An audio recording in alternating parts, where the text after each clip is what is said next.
Okay, guys, we are live. So for those listening at home, welcome to the Dungeon Musings YouTube channel. My name is Kevin Madison, and I will be your friendly dungeon master, or actually, I guess technically game master, this evening, this afternoon, this morning, wherever this finds you. Today, we are running another of our open table sessions on the channel, where some folks who don't play in my normal games are able to join me at the table, and we're going to take another game out for a one-shot spin. And today, it is Pickpocket Press's very cool low fantasy gaming. I have not run this game before, so this is going to be a maiden voyage for me, but some of our stalwart players here have played LFG before, so they will happily point out where I'm fucking up the rules, which I am invariably going to do.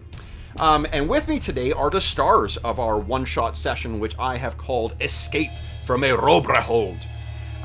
First up, we've got Keith. Who are you, and who are you playing? I'm Keith Davies from Echelon Game Design, and I'm playing Vivian. Nice. Toolsmith, artificer, explorer. Yes. So one thing you did not know about Vivian's backstory is Vivian is originally from 19th century France.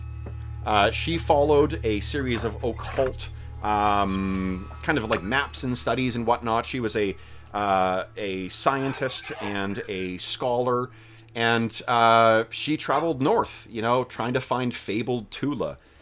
And unfortunately, her ship did find it, and found herself lost in a land of swords and sorcery, where her science went even further than it did before. Next up is Corey.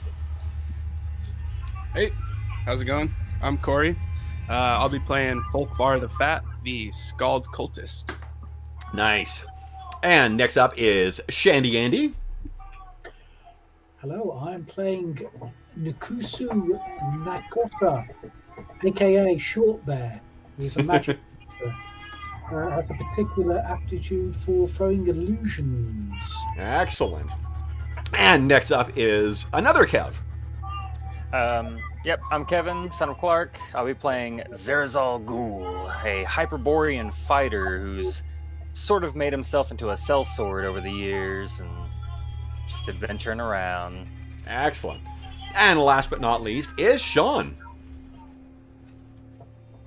Nope, is Sean... I hear baby in the background. So Sean has stepped away for a moment to deal with a baby situation, but Sean will be playing Thora Madsdaughter, who is a ranger, female ranger and raider. So let's start our session off here, guys. So our scene opens, and for those of you who haven't played with me before, I tend to I like to indulge in some cinematic techniques when I'm running things. And where our scene starts is with all of you in pitch black. There is tiny little bits of light that are streaming through from the outside into the room, but what more easily translates through there is the roar of the crowd. You can hear from outside, there's hundreds of loud chanting voices outside. There are drums that are being beat, and you can hear the sound of this hits you like a physical force. You grip your weapons, you ready your magics. You knew that this moment was coming, but nothing had prepared you for the sheer sensory overload that now hits you. And that's when, seemingly without warning, the gate opens, and you guys go are then thrust out by your handlers into the arena. And you can see around you, this is where you find yourselves. Let me situate you guys over here. On every side of this arena, there are spikes set into the walls. There is blood and bone and other detritus of combat that litter this uneven gravel floor. But the crowd is full of the creatures that had doomed all of your former crewmates and that held you captive for weeks. These would be, of course, the enormous Jotun. These guys, for scale, they stand about a little more than twice the height of a grown man. And looking around, you're blinking as your eyes adjust to the bright light of day, you can see that the stands around you are full of these things. They're all chanting, "Do back to ha ha!" all waiting to see you die. And you can see the bloody remnants of the previous matches in here. You have been brought to Erobreholde. And you've been brought to Erobreholde to die. Now, we are going to indulge in some backstory on the fly here, but you have heard from the fellow slaves in the slave pits of Erobreholde what to expect. You are being brought here. You have two options. You can die or you can kill. So we can assume that you guys had a little bit of an opportunity to talk amongst each other. You figured out sort of what each other can do, so you can feel free to adopt whatever tactics you want, and assume that in a flashback scene we've seen you sitting in your loincloth, in your cages, talking about what, what things you're going to do to try and not die in here. But there is a more pressing issue at this moment, and that, of course, is on the other side. You can see on the far side of the arena, there is another gate. But you can see that there are hands on the inside of that gate that are shaking it back and forth. And somehow, even over the deafening roar of the crowd around you, you can hear the piercing screams of whatever awaits you within there. And whatever is in there is actually shaking those mighty iron-shod gates as well. You guys have a moment to speak to each other before the events will really kick in. Yeah. What is going through your minds, guys? Okay, when you say hands, that's plural. How many plural are we talking about? Is it like there one is pair? probably about all human-sized hands, all men judging from the size of the hands. There are probably about 4 or 5 sets of hands. Okay, so it's not one big thing. No, it's not just one big thing. It's several things. And you've heard all sorts of horrible shit, all the sorts of things that can be caught or captured in here. This is, from what you understand, some strange part of the Jotun religion. Right. And then what you guys see, as you're waiting, you see on the, let's see here, right above basically, is it the south? No, right above where that gate is, there is a small platform that extrudes out from there. And onto that thing, it is like there's railing on it. It's not like a diving platform or something like that. Onto that platform walks as large as the rest of the, as the rest of the Jotun are, but seemingly aged. And the way that these massive warriors, these inhuman warriors, part as if terrified to get in her way, seems well respected by them as well.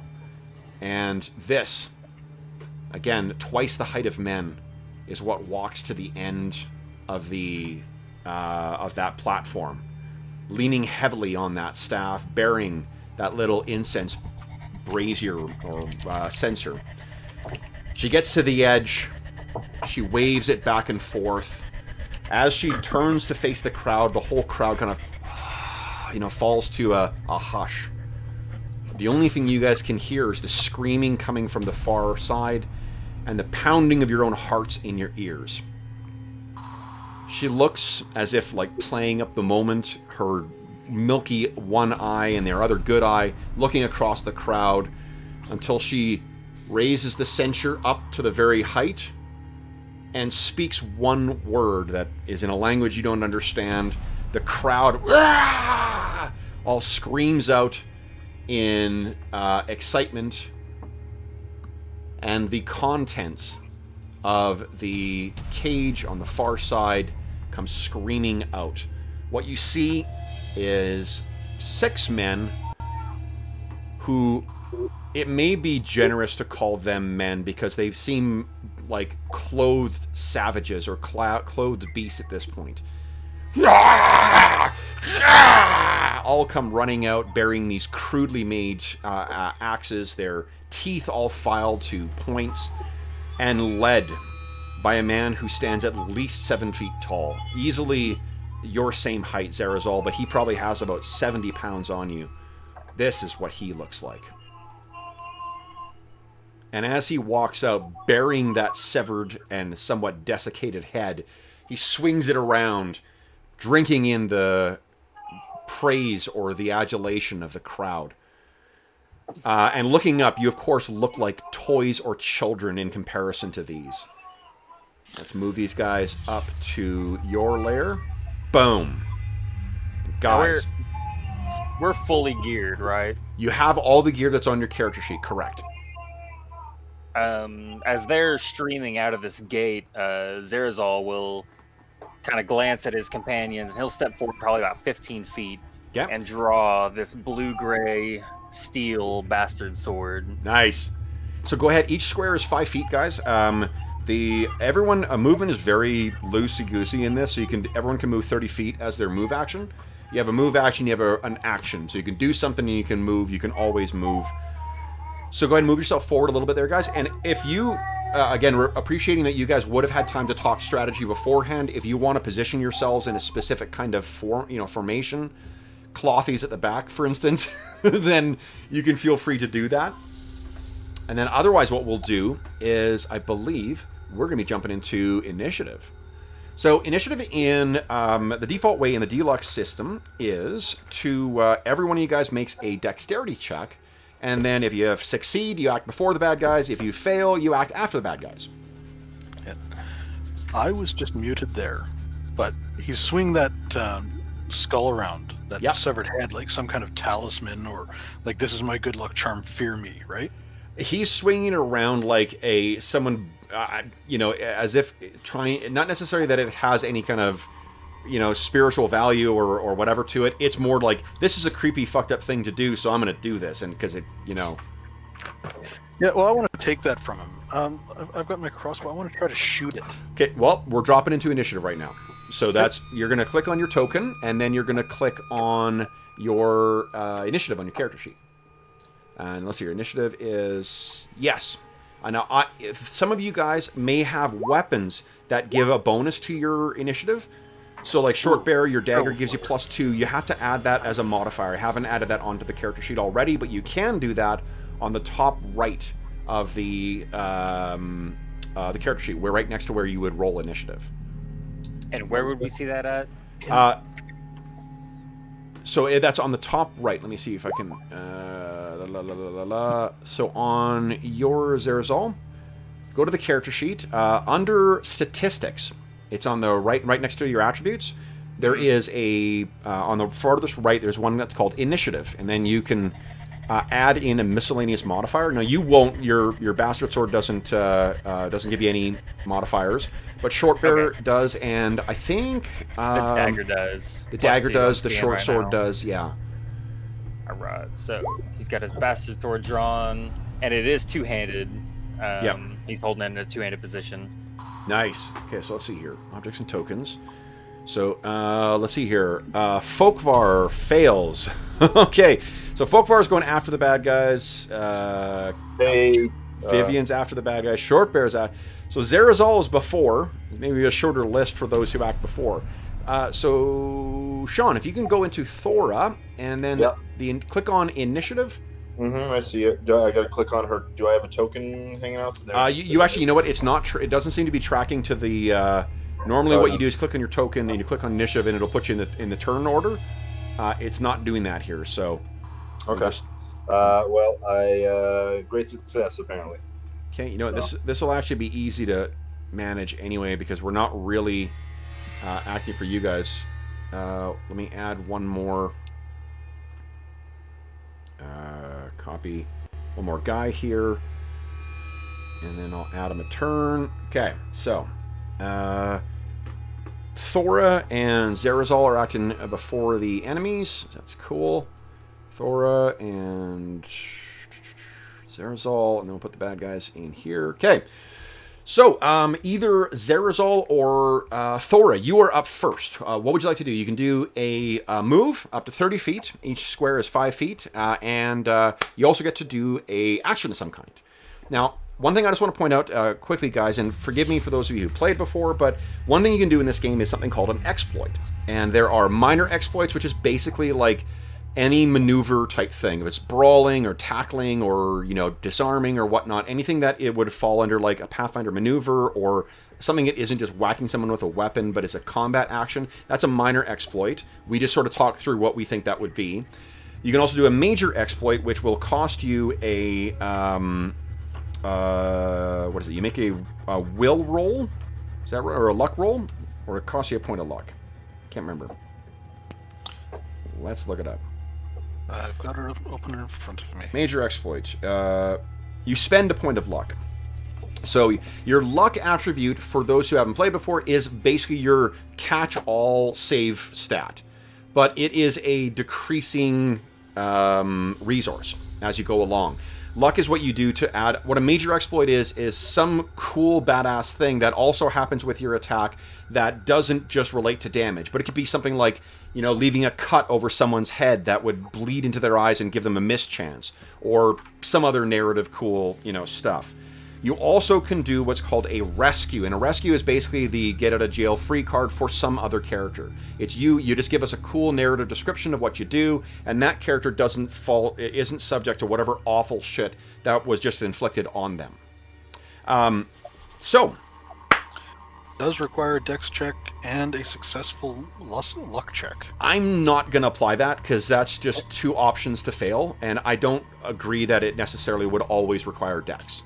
Okay, so it's just luck check for sure. I'm not gonna if you're gonna have to run across like 30 feet in order to do it, then I might require that. But I'm not crazy about the did you lose now? How about did you lose now?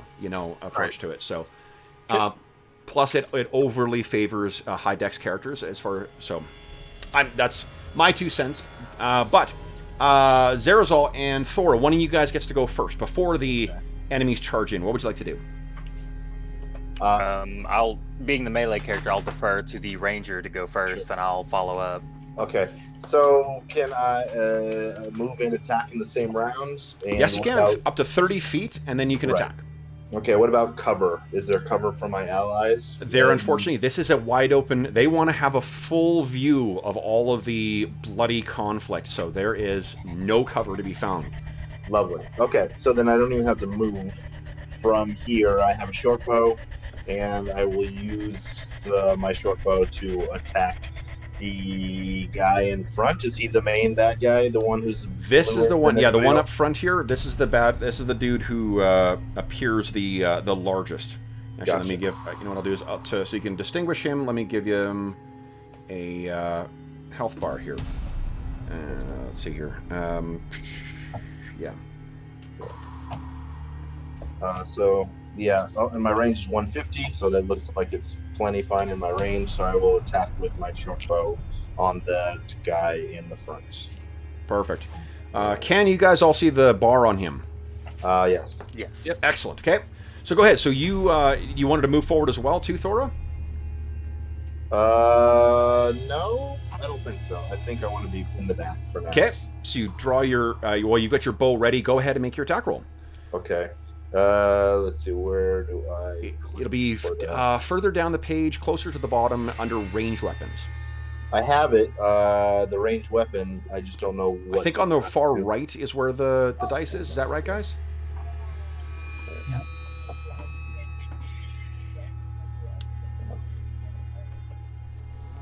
Oh, there it is. Roll. Okay. Yeah, I get no plus to hit or damage. No modifiers to add? Nope. It looks like it, okay. Okay. Whoa! Fucking great shot. I have a ability that allows me to make a perception check to make my attack a crit.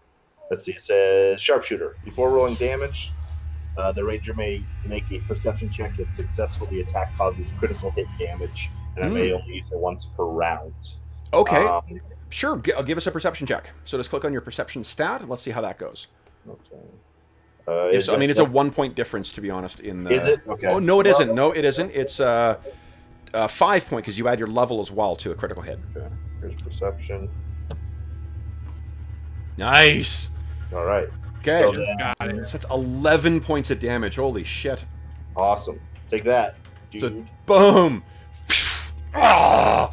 This guy drops that that head to the ground, and he's about to be focusing his ire on you, lady. Zerazol, what are you doing? Zerazol is going to charge forward Okay. his full 30 feet, Okay. and he will brandish his bastard sword. Can I hold an action of a melee attack for when a So, creature gets charging, close to me? FYI, charging, you move up to twice as far as normal. And then you make a melee attack with a +2 bonus, but targets have advantage attacking you for the next until starting your next round. He wants to charge thematically, not mechanically. I really don't want to get hit by this guy. He Truly. wants them to come to him. He doesn't want to get surrounded by these guys when Yeah, he yeah. gets there. A Right, hero of exactly. legend. I believe you guys are catching on to the never listen to Kev's suggestion rule. Never Excellent. listen to either Kev. Okay. Yes, true. Do you wish to ready an action? Yes, I would like to ready a melee attack if Okay. I can do that. Sure. And he's just gonna kind of just shout out this this challenge to that leader. He's gonna be locking eyes with. So here's how I'm going to resolve it is as he charges in, you guys will make contested dex checks. And if you beat his, then you get to act before him. If not, his thing's gonna come in on you. Okay. Okay. Okay, so then the enemies come charging in. Okay, let's go with the big un first. What is he? 2, boom, boom, look at that. He comes racing in, Zerazol. Would you kindly give me a dex check and I'll roll? Sean, we decided because it's an OSR game, I'm going to be rolling in front of everybody. Cool. Boom, he failed his, no, he failed his dex, so as long as you succeed. Oh, you got a terrible failure. Yeah. Oh, jeez. It was Andy, the gravel. You know. can you hear us, Andy? Yeah. Okay, Can you hear perfect. me? Okay, Sorry, I great. dropped out for about a minute there. I That's don't know okay. what happened. So this big guy, again, filed teeth, blood, like caked beard, blood-caked muscles. He comes racing in, and he unfortunately, you underestimated his ferocity. Let's see here. This is going to be +4, 14. Does that hit your AC? 14. AC's 15. Nice. So what does it look like as this massive axe comes down? Zerazol will just it looks pretty professional. He'll kind of like pirouette, sidestep, his feet expertly sliding across the gravel. He's fought several times before. Yeah, yeah. Okay, so you deke to the side. Now you can make your ready attack. Go ahead. Right. And remember, you can you have a default sort of like fighter stance that you're in currently, and you can use your whatever the fighter ability is called to switch that if you choose to. Let me figure out exactly how to do all this. I just make a regular. Sure, your default Oh, here is... it is. Here it is. I yeah. found it. Oh, you got it? Okay, cool. So I'm two-handed. So if I gain advantage when I'm rolling damage, so I got to hit him first. Okay, here we go. So we'll Big roll money. this. Whoa! That is absolutely a hit. So 6 points of damage, and then you get to roll advantage on that. So why don't you give us a D8 +2 roll again? Let's see which is better. What's your attack bonus? His attack bonus is +4 Plus his, 6. yeah. For melee. Okay, so you rolled a 17 then. Yeah. No disarm. So you know what? Just click on the bastard sword again. We'll use the damage for whatever you roll second time, and then just whatever's highest is the one we'll apply. okay. 10. Oh, I was crit though. Try one more time. Sorry, I'm making you waste a crit. No, you're okay. Oh, fucking hell. Okay, so that's not gonna... Just give us a D8. So, slash roll 1D8 +2, because roll 20 is not cooperating. Turns out the most Slash fearsome foe is the roll- interface. Do I put a space in there or no? Yep. Yes. Nice, okay, so All then right. 6 is definitely higher. So you clip him on the backswing after your parry. All right. The rest of the bad guys. Let's see here. I think they are going to be charging forward. They want blood. So 10, 10, 10. Okay. And actually, they'll keep moving. There we go. 10, 20, 30, 10, 20, 30. Whoa, boy. You're not even sure what breed of men these are. They appear to be maybe Celts, maybe Khmeri Celts, but perhaps they've just been slaves for so long they've forgotten that they are actually men and have degenerated into a state of animalistic fury.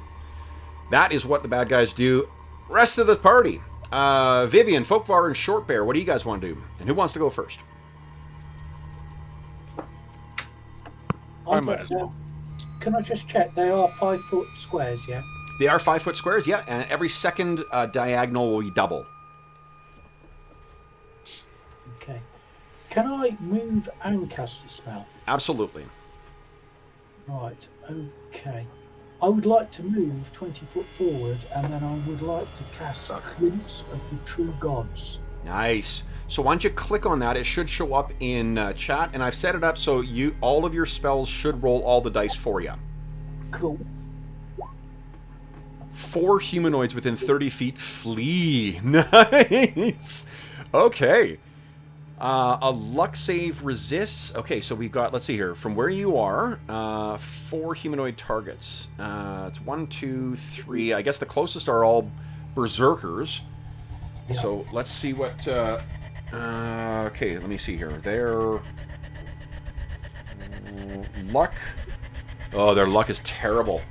So fail, fail, fail, success. Now, I didn't say which one was which, so I'll roll randomly. Magic roll as well. 1, 2, 3, 4. Yes, you need to make your click on Dark and Dangerous Magic. Nice. Okay, so if it doesn't do it automatically, bump up your threshold by 1, please. Hold on, guys. Does it bump up by the level of spell you cast? Ooh. Or does it just bump up by 1? Bumps by 1. By 1 each time. Okay. Is this every time you cast magic, it makes it harder the next time to cast magic without screwing up? It just means that some horrible shit might be unleashed. Gotcha. And it's more likely each time you cast it? Correct. Yep. Until it happens and then it resets. Also happens when you apply magic items. So drinking a potion is not necessarily safe. Gotcha. Yeah. No. That sucks. You have to do it manually, by the Okay, way. so then I'm going to put, let's see here, purple is panic, so we'll put the panicked ones. Oh, I got to roll randomly here. Which one was not affected? 1, okay, so it's the dude on the top that was not. He made his save. These guys did not. Purple panic, purple panic. Purple panic. So, Shortbear, what does your spell manifest as? What does this Glimpse of the Gods look like in your sorcery? It's a I'm going to shout out, and I think it would be something that would be almost reverberating, as though it was like a sound thing. Yeah. That caused them to panic. Love it. And it probably goes over the din of the cheering of the crowd too. Definitely. Where you cause some of the close Jotun to kind of, catch their breath in fear. Okay, so then Vivian or Folkvar, what would you guys like to do? My initial thought had been to shoot at the leader, but he's currently embroiled with Zarzal, so I'm going to take a shot at this guy. Oop, not highlighting. The one. This guy. Yes, absolutely. Crossbow. Okay, So sorry, my Vivian?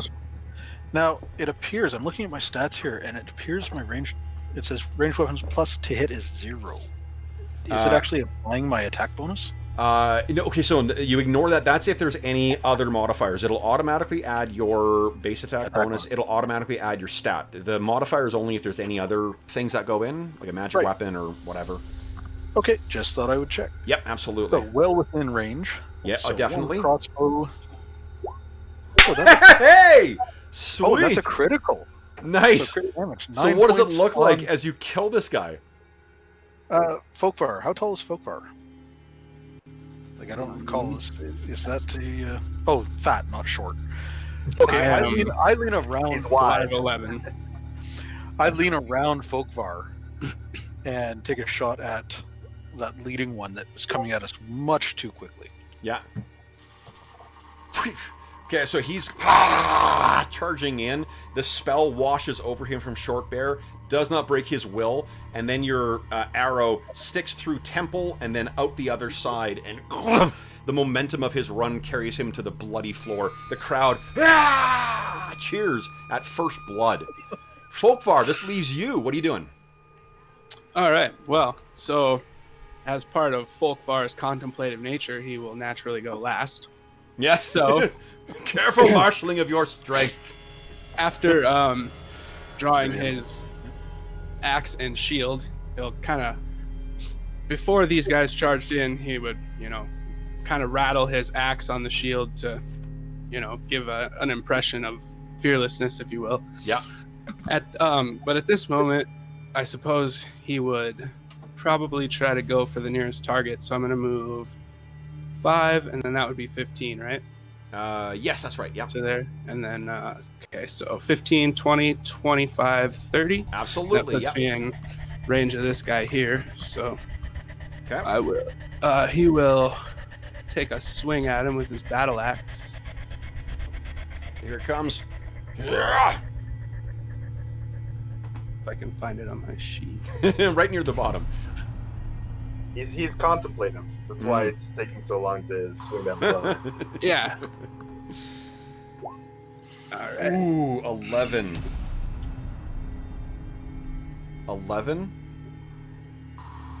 is just good enough. So and that is a lethal strike. What does it look like as Folkvar the Fat fells his first foe?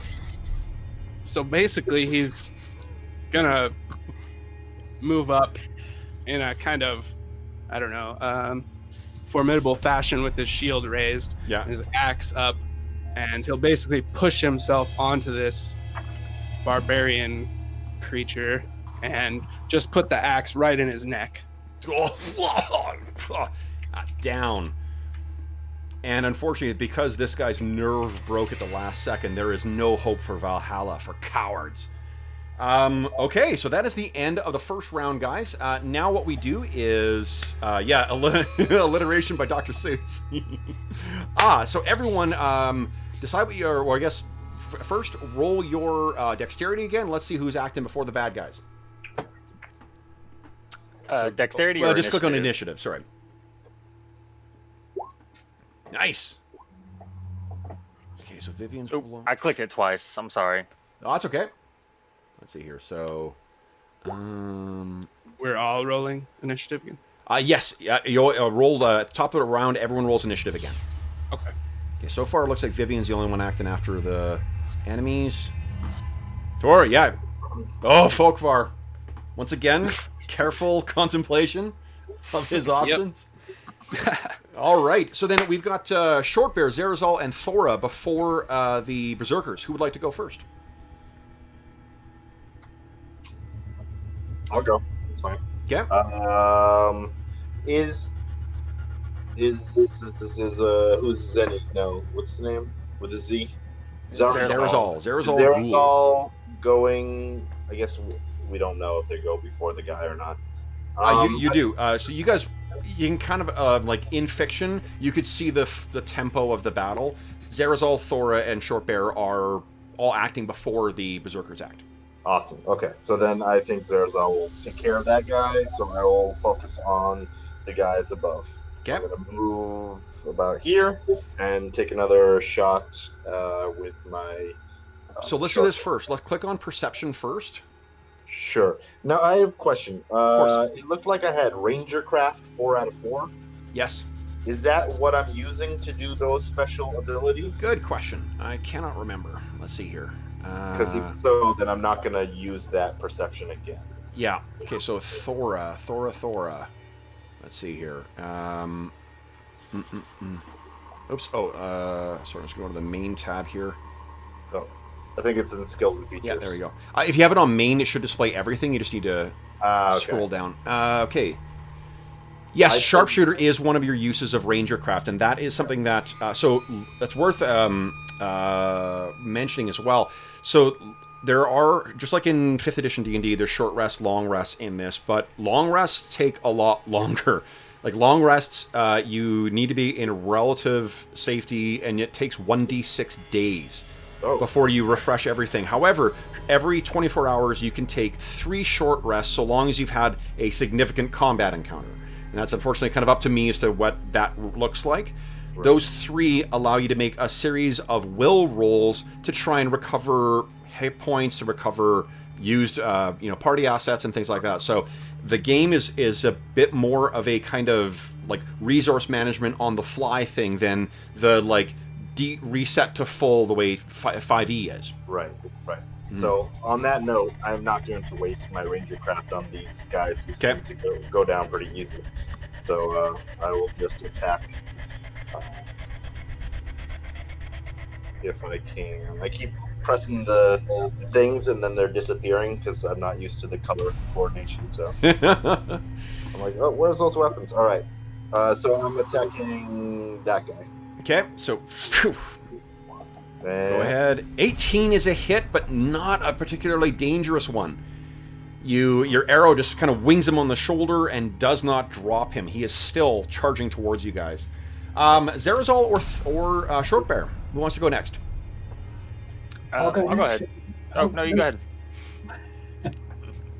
Go ahead, Shortbear. You got the what do you call it? The floor here. What would you want to do? Well, I want to inflict the lash of unerring pain upon the one who's farthest back. Nice. Okay. This is range on. Yeah. So one change between the original LFG and Deluxe is they renamed all the spells to be basically like more thematically appropriate. So this is your equivalent of Magic Missile. Go ahead and click on it. Nice. So 2 tendrils of life leeching energy. It's this one back here that you're going for? Yeah, it is indeed, yeah. Oh, you know what? I forgot to put the second one. Give me a 1d4 plus 1 roll, please. And then make your dark and dangerous magic roll. See if you drop this guy. Awesome. So what are the tendrils manifest as? What does it look like? I think they're black, almost like octopus tentacles that sort of come out, but they're not quite physical. They're almost like ethereal. Okay. And they lash out and sting them with stingers, I think. Okay. And this guy drops lifeless to the ground. Nice. So bump up that threshold by 1 more. Yeah. No feedback yet. Great. Okay, so then last one is Zerazol. What are you doing? Just gonna keep it simple. He's gonna sort of feint right and then cut in left. This bastard sword. Nice. Now remember, you can choose to do an exploit. Right now, I'm not sure if you want to waste your luck just yet, but I'll hold on to it for now. Okay. So go ahead and make an attack roll. Wow, nice. Fantastic. So the because you're a fighter, so normally guys, a lot of weapons will have an effect that triggers on a 19, and then a nat 20 is your critical hit. Fighters get an ability where they get their special ability to trigger on a 19 or a 20. So this guy's axe is going to come down on you. Zerazol, you spin, and this axe goes flying in the air, and before the guy realizes, you carry through with a spin and completely sever his head from his shoulders. His body lands to the ground, shortly followed by his decapitated head. Okay. Thank God you disarmed him. Disarmed his head from his body. All right, so then next up is the enemies, and let me see here. The fear makes him run away, I think. Yep. Yep. Until they're out of sight. Okay, so these things scream like, terrified children. And someone give me a D20 roll. I'm going to make a luck roll. He may actually run into the spikes. That'd be appropriate for Shortbear. Oh, that one. So no, he's actually scrambling up the spikes. He made the save and trying to get up and get out of the arena. I think the other feared guy will, I guess, go the same direction. Give me another D20 roll, please. Oh, for sure. Hey. Now that fails. Why don't you give me a 1d8 roll? This will be the damage from they running into these spikes. So he is skewered on the spikes. Wah! Okay, and I believe... Oh, there's one left still. And he has Thora's name. Oh, can't quite reach her, actually. So, 1, 2, 3... Oh, he can with a charge. Comes racing towards you, Thora. Let's see if this hits. So I got plus... 1. Does a... Whoopsies. 18 hit your AC. Indeed it does. Okay. That means you take... If there's anything I can do to negate that, I don't think so. I'd like to try rescue. Sure, yeah. Who's that? That's Keith. Keith, okay, great. So, Vivian, what do you think is rescue going to be? Okay, I'm going to take some Hellfire Glass and just flip it toward him. I see him charging Thora. Yes, yeah. And I pause in my reload and throw the Hellfire Glass, hoping to catch him before he gets there. Definitely. Give me a luck roll, please. Okay, luck roll. Let's do that actually up here. Luck check and go. Hey. Nice. So you reduce your luck by your current luck by 1. But go ahead and make an attack roll with your Hellfire Glass. I think it's a Dex check to hit, isn't it? I believe so. Spend an action to hurl it. It just says spend an action to hurl it. Fuck, then it's yeah. So does it get my attack bonus? Does it say just straight Dex? Well, what? I mean, it's a thrown item.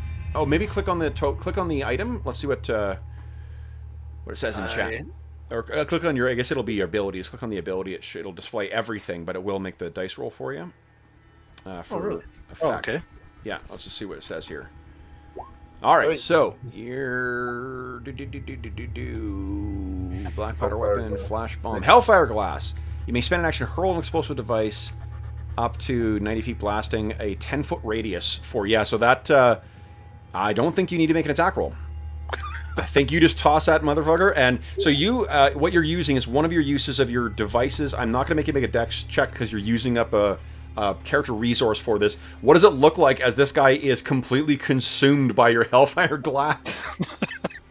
Well, I was reaching for another crossbow bolt to reload, and I saw this guy charging in, so I changed pockets, grab a, I guess it would probably be closer to a small flask, and just whip it sidearm at him. Nice. So you toss it. It hits this guy, and there is a whooshing sound as the fire, or as it suddenly catches fire and completely consumes his body. So Thora, you actually don't take damage, and what falls at your ground is a mostly charred skeleton.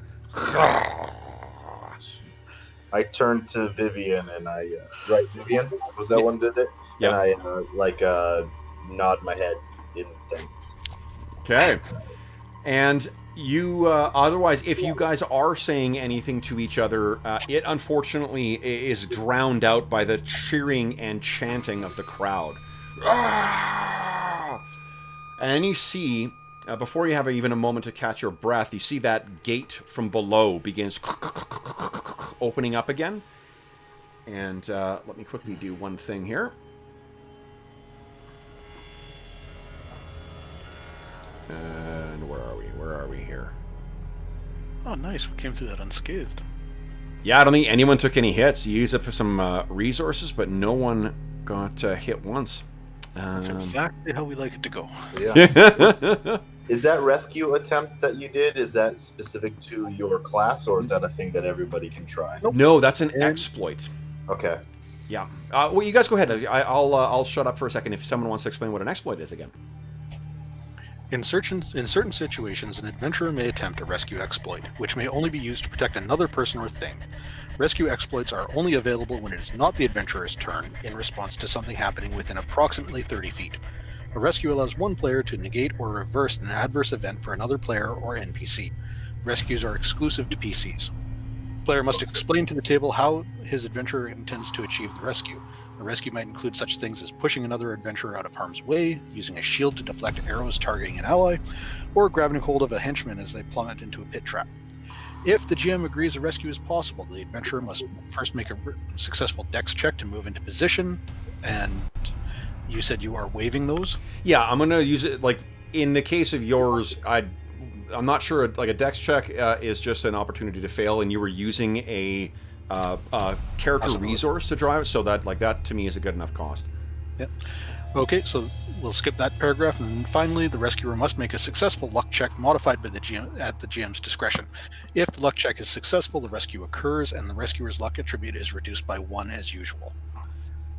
So in this case, I acted out of turn to throw a Hellfire flask or Hellfire glass, blew this guy up. Right. And Okay. that is that. Okay. So basically, the resources are your luck points. Yeah. What you can also use your luck for is to do what's called a major exploit, which is basically some badass hero thing that doesn't just do damage, but will impose some other kind of condition. You know, and that is really limited by your creativity and my willingness to allow it. So, Gotcha. Like one possibility for a major exploit, I think, might be if someone was charging you, you grabbed him, swung him into the spikes, and then climbed up him to get into the stands. Exactly. Wow. Yep. Totally. Yeah. It's the mechanic that allows you to be a badass sword and sorcery hero. So. Gotcha. Okay, so then, guys, what comes out of there is 2 of these Titanic Jotun, and each of them has lashed at the with chain on each of them 2 enormous wolves, the size of Folkvar, to be honest. And as they come striding out, leading the wolves in front of you, you can see that and you've heard about this already from your, the survivors from before. They're forcing you to throw down your arms, basically. Your fight's over. You're now back into the slave pit. So these guys advance forward, shouting at you. Whoopsies, I'm on the wrong layer. Hold on. Boom, there we go. Yes, and these things are very, you're surrounded by probably 100 of them in the crowd. You know that everyone else throws down their arms. So Okay. what do you guys do? Throw down my arms. Yeah. Okay. Those are so you big. Cast everything to the ground. Your kind of alchemical bag goes to the ground as well, Vivian. These dogs snapping at you, very close to your face. They, so you do all of that stuff. You strip your armor off as you are led back through the deep pits back to the slave chamber where you guys are being kept to await your next match. However, as you are going along, there is a knowing look that is exchanged between 1 or 2 of you, because you see you have plans to escape. Now, as we make our way back to, you guys all get settled into the back into your the comfy confines of your slave cage. Let's talk a little bit about what brought you all here. So each of you set forth as part of effectively like an exploratory armada of sorts from the city of Tuleborg. And I'll quickly show you guys who were here. So this is the map of the known sort of regions of Tula. Tuleborg is right down in the bottom there. Tuleborg is a fairly large, it's about 20,000 people, and it is best thought of as kind of like a large, sprawling version of Deadwood. It's a huge boom town. There are people from all over the place who are trying to make their riches there, and the ruling, the primary ruler of this is a Norse family under Thane Thurmond Foxbeard.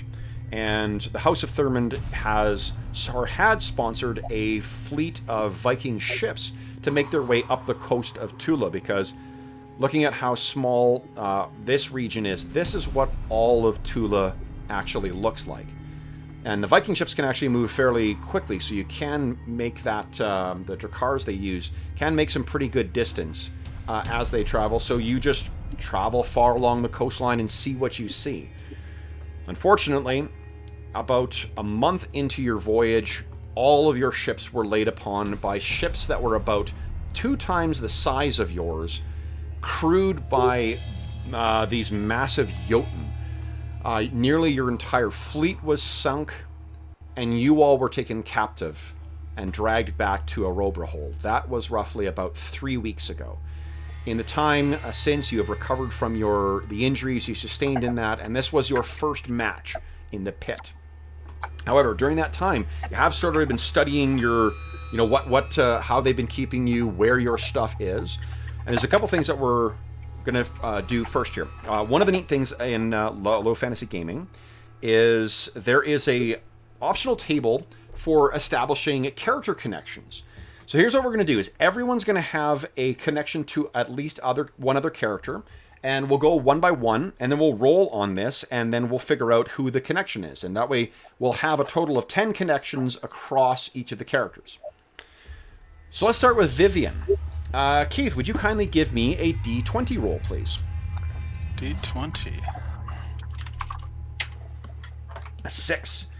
So, devotees of a similar philosophy, religion, or other teachings. That's your backstory connection. Who do you think that might be with?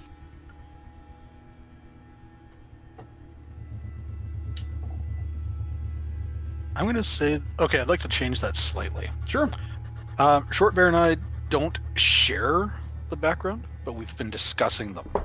Interesting. I'm very scientific, and he's pretty superstitious. He does seem that way. Andy, does that sound right? Yeah. Oh, yeah. So while we don't actually share views, we've spent a lot of time talking about it because they're so different. Love it. Okay. So that is, I'm just going to put your tokens or some tokens on here so we can tell who's who as well too. Give me a sec here, guys. Boom. There we go, and I'll resize some of these suckers here. Good old Zerazol. Okay, then, Corey, Folkvar is up next. Go ahead and give me a D20 roll. A 16. Explorers, herbalists, or surveyors of the northern reaches. So that would likely be the outer reaches of Tula. Who do you think he got, or he was doing that with? I mean, it's obviously, I guess, like a low-hanging fruit here with Thora, but... Yeah. Could be possible. I don't know. Zerazol is kind of mysterious. He is. So I wouldn't really know. Could be possible that we were, perchance, traveling together. Sure. Kev, what do you think? That makes sense with me. Given Zerazol's background as sort of a hired sword, he could definitely be a sort of a hired arm for an expeditionary exploration to the north, out into unknown territory. I can tell you, like, Folkvar may have had a connection with, if not the House of Thurmond, with something similar. So you could have been, it could have been Folkvar. You could have been the one who was sort of commissioned to go on this, and that may have been why you hired Zerazol. You buy that, Corey? Sounds good to me. Awesome. Andy, give me a D20 roll, please. 19. Monster hunters who dispatched the much maligned troll twins. So you and some other person took care of a pair of pesky trolls that were bedeviling the travelers of, what do you call it, around Tuleborg. I think that would be Thora. Thora. Yeah. Yeah, that makes sense. Awesome. I think that we would definitely work well together. Okay. Yeah. Kev, give me a D20 roll, please. Sorry, Sean, I was talking over you there. No, that's fine. 17. Ooh, defenders or captive residents in a siege. Now, what I can tell you is that there are while Tuleborg has not been besieged, there is a mining town to the north called Jernhem. Jernhem certainly has been besieged because it's fucking dangerous, and there's all sorts of awful things that can kind of come out. There are also there is a group called the Second Sons, which is a faction that is present in there. It's basically cast-off kids of nobles who have come to Thule, and they're going out trying to basically tame the wilderness at Foxbeard's request. And in some cases, there are these ruined keeps that they are trying to like refurbish to you know, capture land for themselves. So do any either of those two things, or you know, you could have been part of an expedition where the ship came under attack and you were besieged. I'm thinking Zerzal was probably just cut out, like on an expedition, out on an adventure for a job, and they sort of fell back and they're trying to hold their ground there. Yep. Who else in the party would live outside of? I'm sorry, what was the name of the town? Tuleborg. Tuleborg. So, Tuleborg. Apart from Jernheim, it's really there's not any other communities. At least there's a community of Inuit called the Mist that are known as the Mist Hunters, but they're fairly secretive and they don't really trust the newcomers to Tula. I do have sailing as a skill. Oh, okay. I don't know if that means anything, but I thought it might in this circumstance. Yeah. Do we have a connection between Shortbear and Zerazol yet? Not yet, but the two of them being at this sort of siege in this outlying town. Yeah. So there's a thing called the, if you want to play it into sort of the like a zombie apocalypse style thing, there's a thing called the Red Death that spreads. That's basically this like alien fungus that animates corpses. And there's whole swaths of these things that wander around the wastes of Tula. And, you know, if that one of those hordes sort of made its way towards where you guys were, it could have been this crazy, you two became the last two standing, you know, at the end of this battle. Right, and Zerzal probably wouldn't have made friends with Shortbear, but there would be a respect there. Like, I saw you, you saw me. We were kind of back to back when we needed to be. Yeah. Love it. Yeah, I like that. Okay. And then Thora, or Sean, give me a D20 roll. 3. Students under the tutelage of the very famous and highly respected master. Now, Thora does not strike me as a particularly studious type, but is that something she eschewed and where she cast it aside afterwards? You can feel free to rework that to fit something that's more appropriate for the character if you like, So and then we'll figure out who it connects to. She has animal lore, divine lore, and wilderness lore. Or does she have divine lore? I don't know. It's there, but it doesn't look like there's any modifier on it. But maybe the divine lore has to go to when she was much younger and in a church or something like that. Yeah. And that was like the student of the master. And I mean, Folkvar is a pretty low-hanging. You guys both from the same culture. yeah, okay. Yeah, I didn't. Unfortunately, I missed the whole introduction part because crying baby. So I. Oh no, we haven't. This is what you're seeing. What you're seeing is the totality of it. We're making it up on the fly. We're going to add these connections as we go. So Folkvar the Fat would possibly be. You're saying he's the same culture? He is. He's a Viking as well, and Folkvar is actually a cultist. Okay. So then we were both kind of young, raised up in the same church, but Folkvar maybe dedicated his life to it as a cultist, and I from something happened in my life that made me probably not agree with some edicts of the church, or somebody up in the hierarchy of the church did something bad, and so I was like, I'm out of here. And so I split from that around when you would have your not conversion, your whatever ceremonies, kind of like confirmation or something like that, whatever ceremonies. Like, Corey, how's that sound? You're an adult in that church. I can see that. Yeah. Okay. So that might be a friction between us, because excellent. You're the cultist and I'm like, I guess would be the heretic, or the person who's like, I don't agree with the church anymore. I could see that. I could even see Folkvar as being accepting of your choice, like understanding it, but not being able to support it either. You know what I mean? Just because of his own beliefs. So, love it.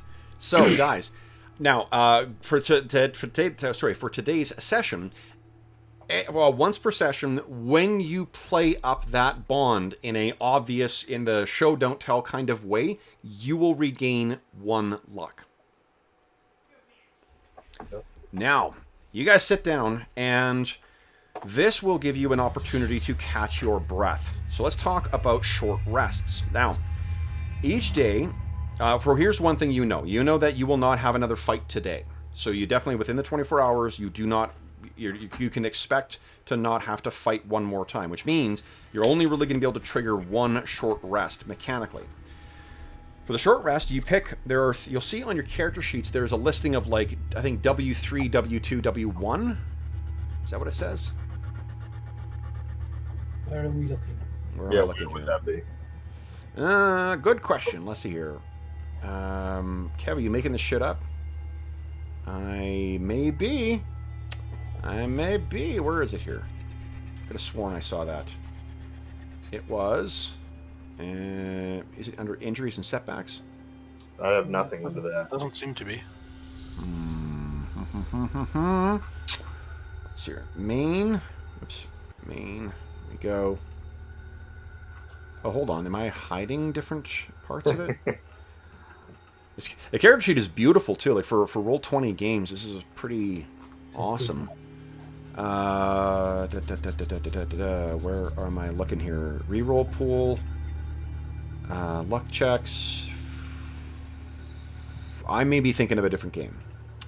I do not see it. Yeah, I don't see it either here. So here's the way it works, guys. Is let's see here.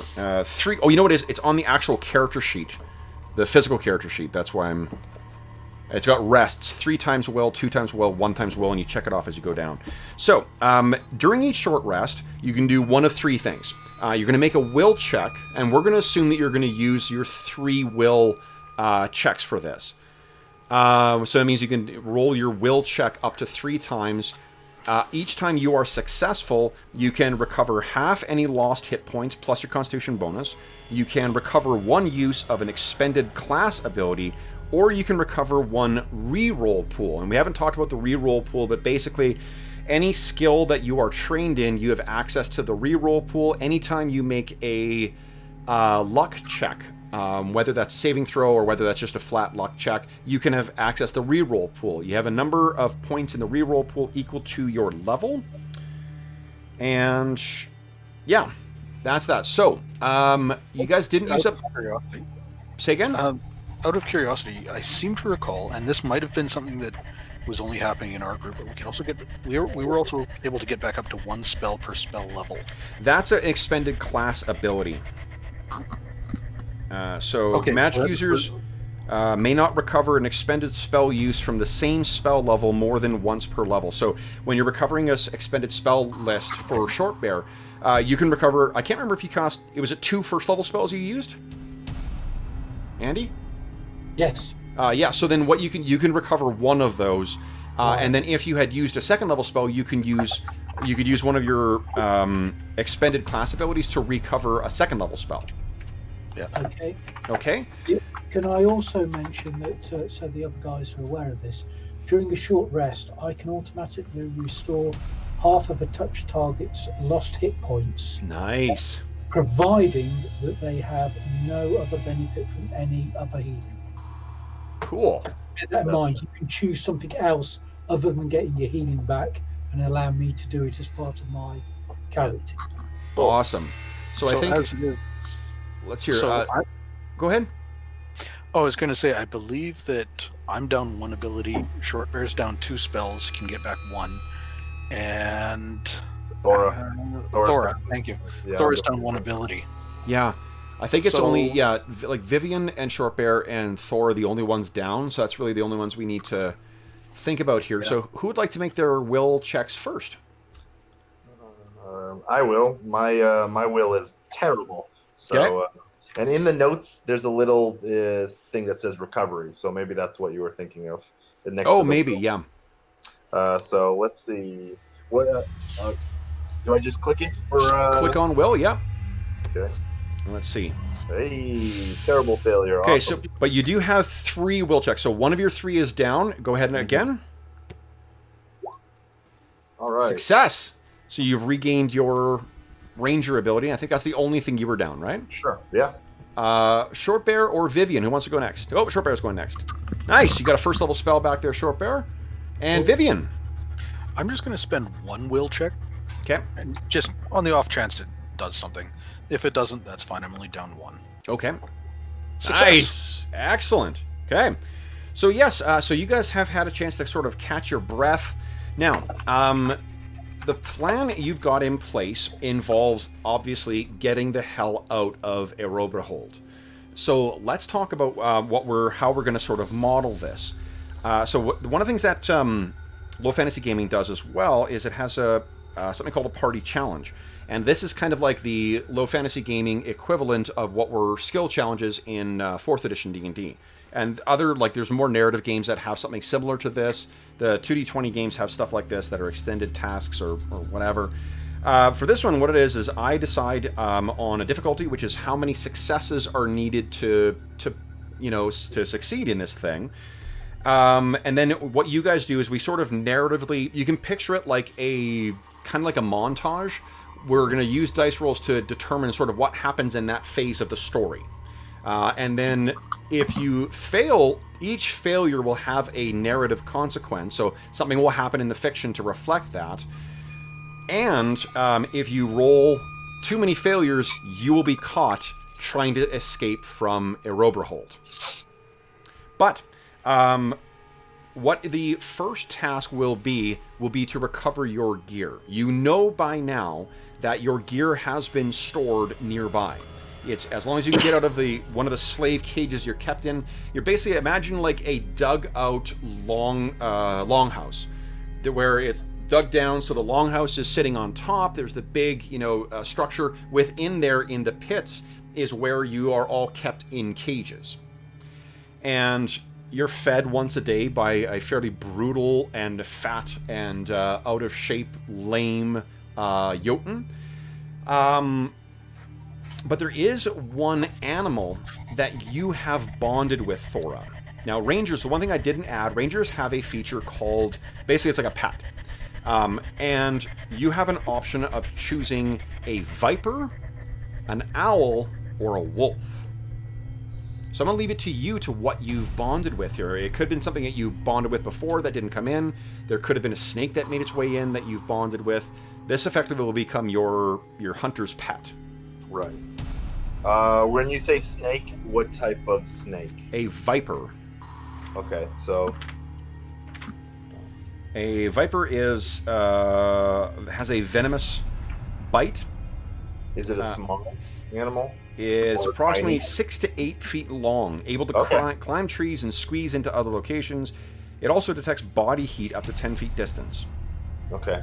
Yeah, I like that. I typically I would choose wolf, but I feel like in this setting it makes less sense. So viper makes sense to me. That let's say it was able to get through bars and I eat rats or mice that were kind of in the cage or cell with us. So because of it's kind of remaining hidden from everyone else right now. It's a scavenger that you sort of took under your that you formed a bond with. Right. And it's ready to act with you when need be.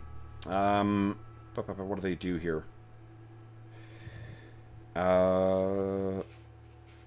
They basically act on their own turn, it looks like, as well too. So it'll act as an independent creature. You don't have to like spend actions to command it. How much communication do I have with it? I mean, it's an animal. It's not like a psychic connection. So you can communicate using sounds, touch, hand gestures, body language, and the like. Okay. So it's the to hit bonus and critical hit damage based on your level. So it's 4. Is it similar to Animal Companion, where you can be like, "Hey, go grab those keys for me," and it's like slither, or I might make a roll for more complex instructions. I might make an instruction, but you can assume it's like an incredibly well trained 6-foot-long serpent. Okay. So you can factor that into your escape plan.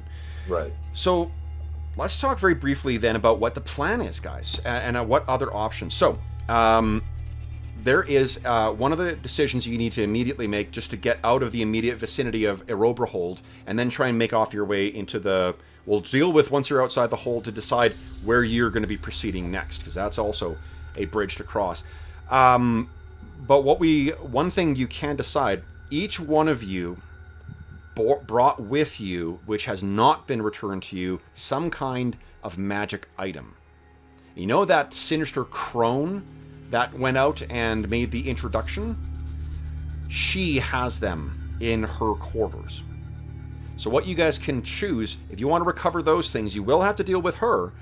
You can suffer an automatic failure, so it'll count towards the 3, but if you defeat her, you will get a chance to recover those magic items. So that's one thing to consider. Next thing is, you will need 5 successes to go through this. So we will need each of you to be contributing something. We'll make a dice roll of some kind and determining on kind of what the scene's going to be. And that will determine, your progress towards escaping from this. We're not going to start rolling just yet because you're not quite ready for it, but let's talk about what your different roles in this escape might be. Do you have any thoughts? It sounded like Sean may have his snake do some recover the keys of some kind. What do you guys think? I've got illusions, guys. I can form illusions. Ooh, nice. I can put people to sleep. I have a spell that lets me target a 15-foot radius of people and put them to sleep. So you would know how potent your spells are. Probably, you can picture, when these things were seizing the ship, you did, try that. You can affect one of these things with it. One of them? Yeah. More than one, it will be beyond the scope of your magics. They're just too big. But you can for sure put one to sleep. Now, are we in individual cages, or are we, kind of in a shared... In a shared cage, yeah. Okay. Okay, and you say that our gear is held near us. There's basically a big bin that this fat guy has been storing everything in. Right. Are there other cages around us? At present, there are probably other cages with people in them. I'll say, let's hear, 1d4. One other cage is occupied right now. It seems that they're chewing their way through most of the captives. Right. You were the... And I take it that we're on speaking terms with these guys. Like each other? With the other cage, yeah. The people in the other cage. I mean, you were telling us that we were hearing about, what's going on up there, what the big dogs mean, and so on. Yeah. That's been from people who have not come back. Right. So they've gone up, they've come back, they fought successfully, and then they've been chewing through these. They've got one group left, and let's do this. As sort of a flashback, who do you think amongst your characters, guys, is the most kind of chatty, the one who's likely the most charming? Oh, not me. Yeah, definitely not Thora. Probably Vivian, I would say. Nope.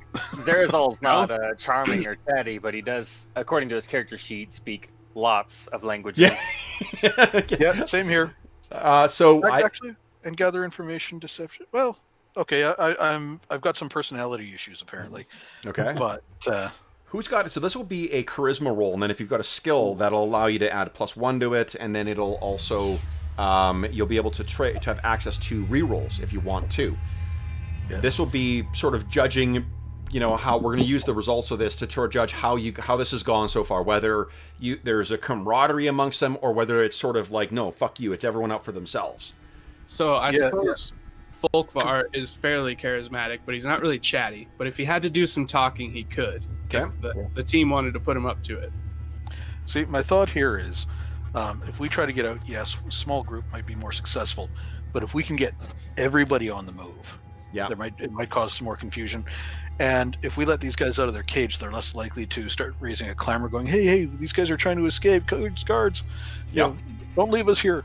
No, let's. So my thought is, someone talk to them. It's not me. Okay. But let's try to get everybody. If our stuff is here, their stuff is probably here. We can get a lot more feet on the ground and weapons in hands if we need them. Definitely. So is the thought to help them and work with them, or is the thought to tell them no, you go over there, we'll go over here, and then assume that they're going to cause a distraction to allow you to slip out? I would think that we'd see more success if we work together. Okay. Zerazol 100% believes that if there's more people trying to escape, there's more targets for the Jotun to go after that aren't him. Absolutely. Okay, so then, and the reason I ask, because one would be like more of a subterfuge or like deception kind of thing, one of them would be more of a charming kind of thing. So does Folkvar have any skill that might apply or background that might apply to sort of hearten these guys or give them a bonus? So remember, you can use your background as a skill effectively as well. To give these other guys inspiration is what you're saying?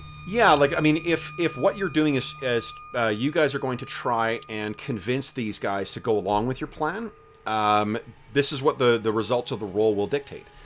So if your approach is like, no, join with us, we'll get, we've got a plan, we'll get out more, strength of arms, strength in numbers kind of thing. If you've got something that would apply beyond your flat charisma, I'll let you add +1 to it. Okay, so yeah, as my background as a skald, which is essentially a Norse poet, I imagine Folkvar would know some sort of like battle chant, or maybe like some sort of Inspiring story. Yeah. Some sort of Sega. Yeah, love it. Okay. So then why don't you do this? Add a +1 modifier to your charisma, and then because you're using your background, you also have access to your reroll pool if you turf this roll. So go ahead and give us a charisma check at +1. So how do I add a modifier? I think it's on the right side of the thing. There's like 4 columns, I think, on the character sheets. Let's see here. There's 2 on one side, 2 on the other. I could also be imagining... Yes, there are. So see where it says... hold on. Nope, I'm imagining things. What if you increase the score, or just add it afterwards to the roll? Yeah, just add. We'll add +1 to. Well, we'll know that you need to roll under. Oh, you know what you can do? Totally made it. Holy shit! Oh wow! There you go. They chew their way out through the bars. Yeah. So here's the way I'm going to model this, guys. Is you currently have 1 success. And so you've kind of 1 towards the 5 you need to escape Erobreholde. I'm also going to give you 1 option to roll advantage on someone else's skill. So you guys can choose when to cash that in. Gotcha. But Folkvar, you have some devoted Norse, Norse warriors who will be following you into battle, quite handily. Yeah, so I channel the gods and instill bravery within these fine folks. Incredible. So I guess in the fiction of this, what we see is as you're going back, you're being escorted back in, Folkvar, you spare a look over at the ones in the cage, and they kind of all given a nod that like, yes, we're stand ready. Mm-hmm. So that's one part of the plan that's in place here, guys. Before you are called away there, Sean, you were thinking of using the snake to try and get a key. Yeah. Okay.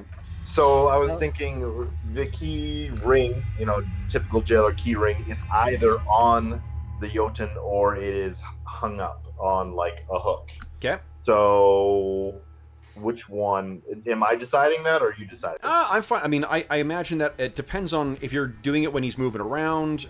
It's probably hanging on a ring. I think it's probably the way you can. Right. The keys are on a ring, but is the ring on his person? Oh, sorry. Yeah, on the wall. On the wall. On the wall. Okay. Yeah. So if it's on the wall, then Snake, I assume my stake can get it while the Jotun is snoozing. Okay. Feet so up we'll on trigger the that. chair. Out of curiosity, you said we get fed once a day. Has that happened yet? It has not happened yet. Are they likely to feed us close after the fight? I think they probably feed you at the same time each day. You sort of you get the scraps of what's left behind from when they eat. From this point, do we know about how far away that feeding would be? Do we know when to expect the next guard to come in? Yeah, you would guess it's like the fat guy. He's the one who's kind of left in here. He's lame. He walks with a limp. He does not look like he's got scars all over his body. He's not someone who's going out on the raids any longer. He's been given the shit detail because he's not able to really be a Jotun raider any longer. Right. But when he gets paid, he gets fed. Then he goes around and distributes the scraps to you guys. That's how you get fed, and it's probably, I don't know, like 5 hours off from when he's going to get fed. Okay. So the point was they're not going to catch us standing there with the keys in our hand going, No. This isn't what it looks like, I promise. Okay. Yeah. Okay. Okay. So yeah, I would like to. Can we see the keys? So let's talk Are they, about like, what do we- everyone else's kind of role is going to be, and I also, I guess, whether you want to take that auto success to try and get your magic items back. Oh, we probably want. Zerazol would be in favor of trying to jump the old crone and get the magic items back. Yeah. Yeah. Same here. Do we need the keys? To access her, I can. you need the keys to get out. Yes. Do we? Okay. Because I probably have the means at hand. To open Forgive me. Yeah. locks. No, you may not actually. Yeah. What are you thinking, Vivian? Well, if nothing else, they gave me they let me handle my stuff for a while on the way up to the fight. Mm-hmm. I imagine I probably pocketed some useful tools, just some bits of wire and sharp edges, and Yeah. I probably have them secreted about my body and about my clothing in various ways. I can probably get these locks open. Okay. Prison wallet. Keys to it. not with sharp things. Thank you. Don't worry, guys. I got a vial of acid up my. Oh God. Oh yeah, hellfire. Some very fine lock picks.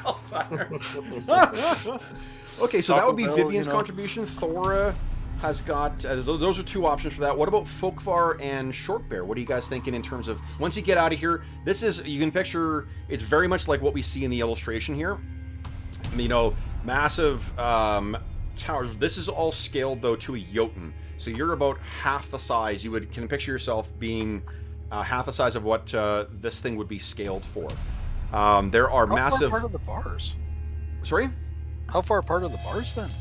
In your cage, the cages are scaled for your size. Ah, okay. They love using small people to fight to the death. It's again something to do with their religion. Yeah. Just thought I'd check. No, good. I've seen through your clever tricks.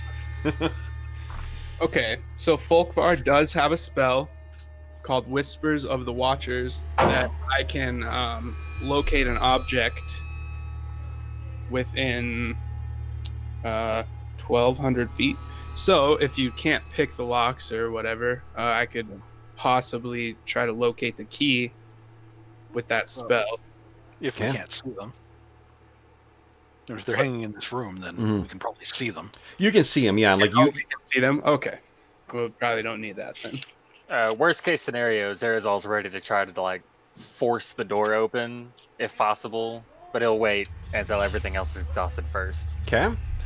So, let's. So we have get the doors open. That's a challenge. What else do we need to do? We need to make our way out. We've we've got allies. We want to get out without necessarily waking that Jotun if we can, though, or eliminating him before he could raise an alarm. So one other thing I want to point out, guys, is that the way, and I think this is consistent with the way they sort of, it's intended for the game as well too. You can choose to try and like figure out some narrative action to take in the party challenge, and then just we go from there to figure out how we model that in a dice roll to fit. That's what I'm thinking. That's what I'm thinking is what challenges do we have in front of us? And So we'll figure it's out going how to be address them. like getting through the town itself, and then getting through the gates or over the walls. Oh, and let's see here. And let's see. Oh, there's the hangout. Is Andy? Are you still in the hangout? Andy's not in the hangout any longer. That'll be why.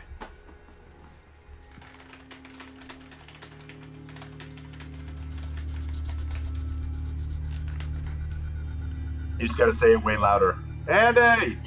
Sorry about that, guys. Louder. No, that's totally fine. Where do we lose you, Andy? You were just going. Through, We lost you at roll initiative. Oh shit. Yeah. Initiative. What, don't you mean luck save? Yes. Sorry, do I need to roll initiative? No. I was just being a smart ass. We were talking about your escape. So what, I think this is a good point where, as you guys are sort of, it sounds like the plan is coming together. You're identifying the things you need to do. Get out of the cage. Sneak your way through. It sounds like you're going to suck up an auto fail to go and try and recover your magic items, and then scale the walls. And I think there's probably going to be 2 chances to be spotted, is what I'll say. So it's 2 successes that involve, keeping yourself hidden. You can use that with your character resources, with skill checks. And can I use my illusion at all to help us remain invisible?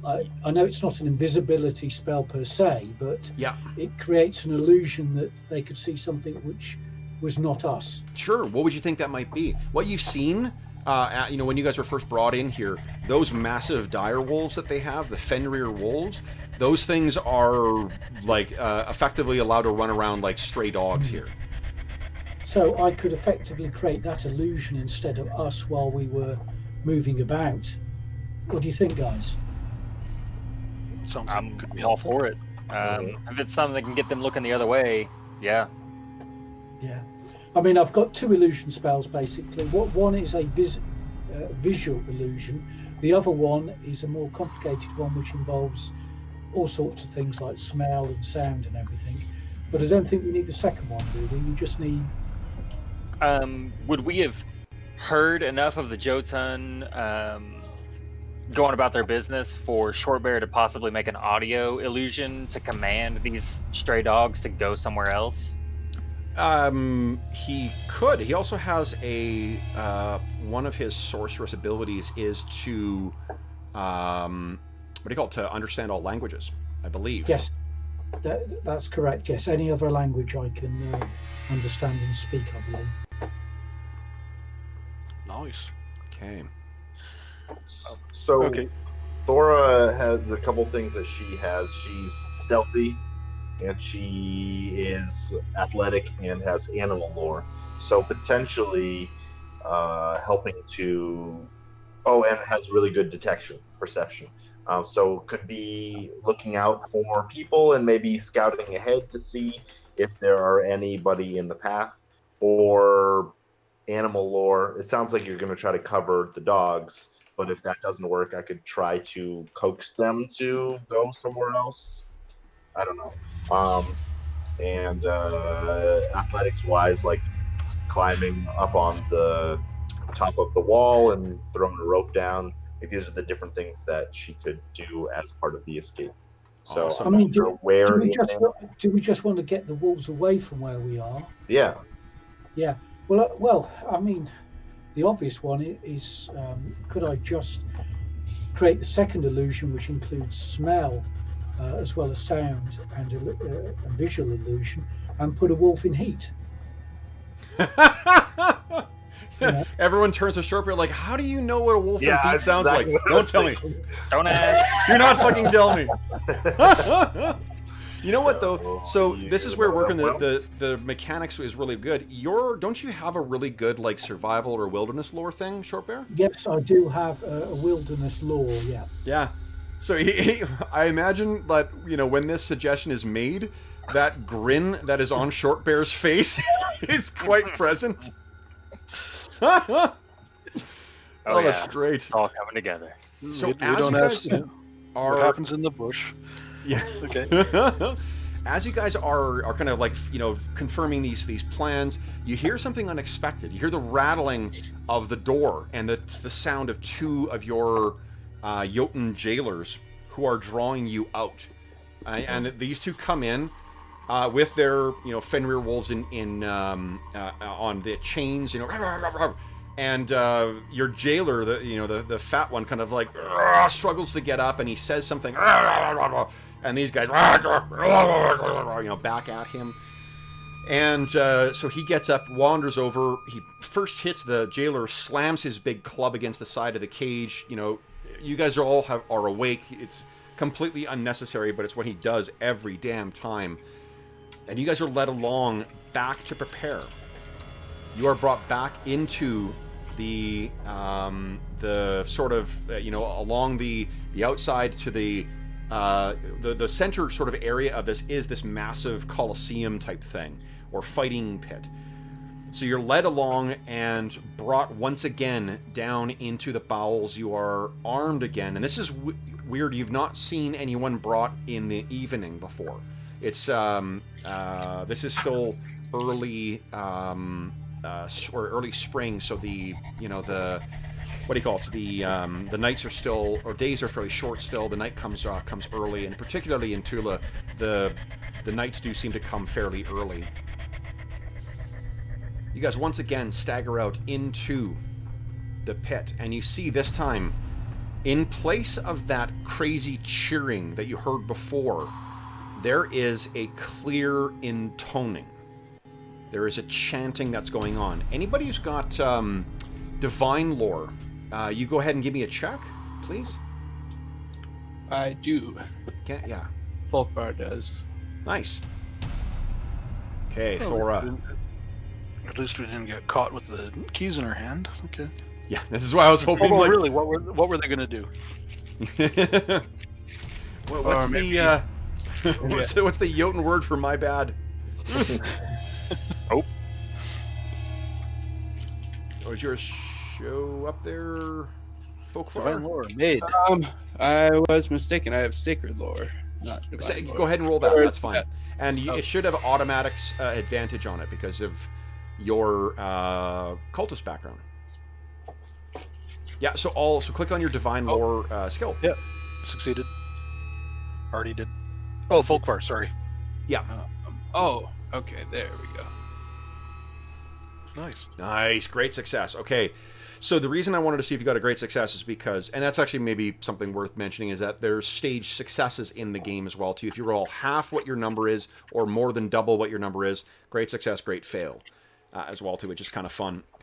So with a great success, this reminds you of actually Folkvar, I think it's something similar to what your chant is, because while these things are clearly inhuman, they may venerate a very similar, if darker, version of your gods.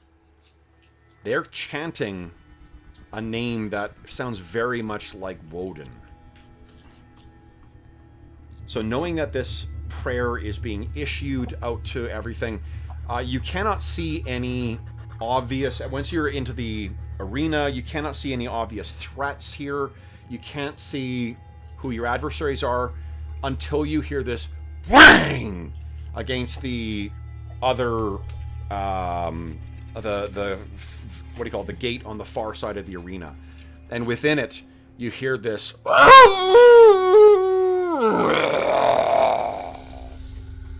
and wham, and at that the chanting seems to whoa, and they're back to all, chanting along. And once again, the crone makes her way out to the edge of the platform. Let's remind ourselves what she looks like. And again, she raises that censer, and she also intones a name. Woden. And the gate opens. And what you can see in there, about the same height as a Jotun, are two enormous circular eyes. And what slowly strides out, pure coal black, is... If you guys have encountered this before, this is easily the largest you have ever seen. A titanic owl bear. Oh. Should have known. Yep.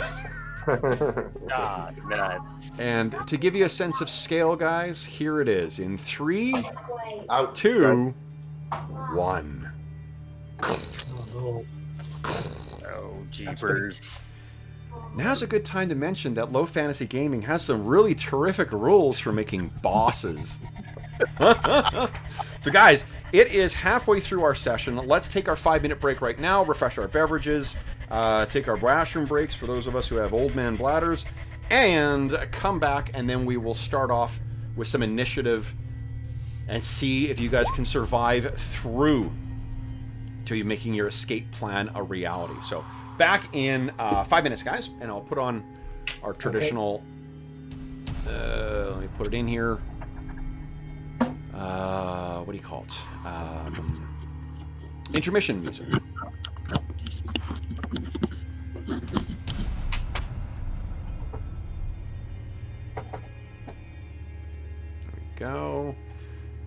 So back momentarily, folks.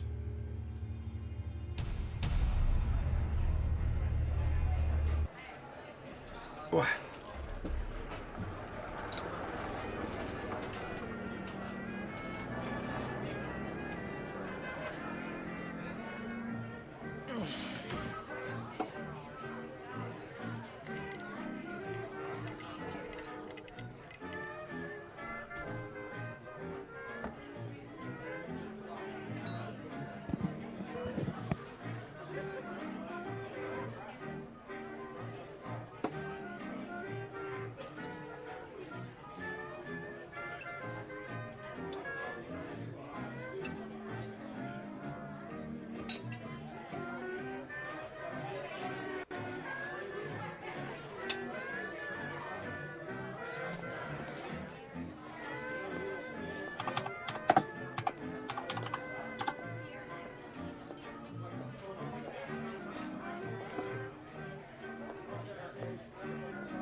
Here we go.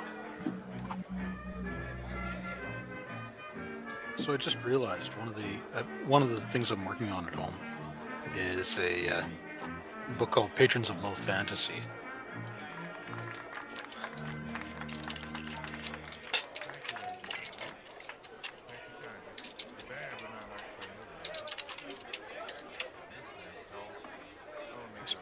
Yes, I did.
Okay.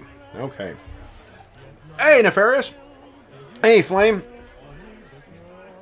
Hey, William. I'm saying quick howdy to the folks in chat. Oh, my hair is fucking out of control right now. What is going on? There we go.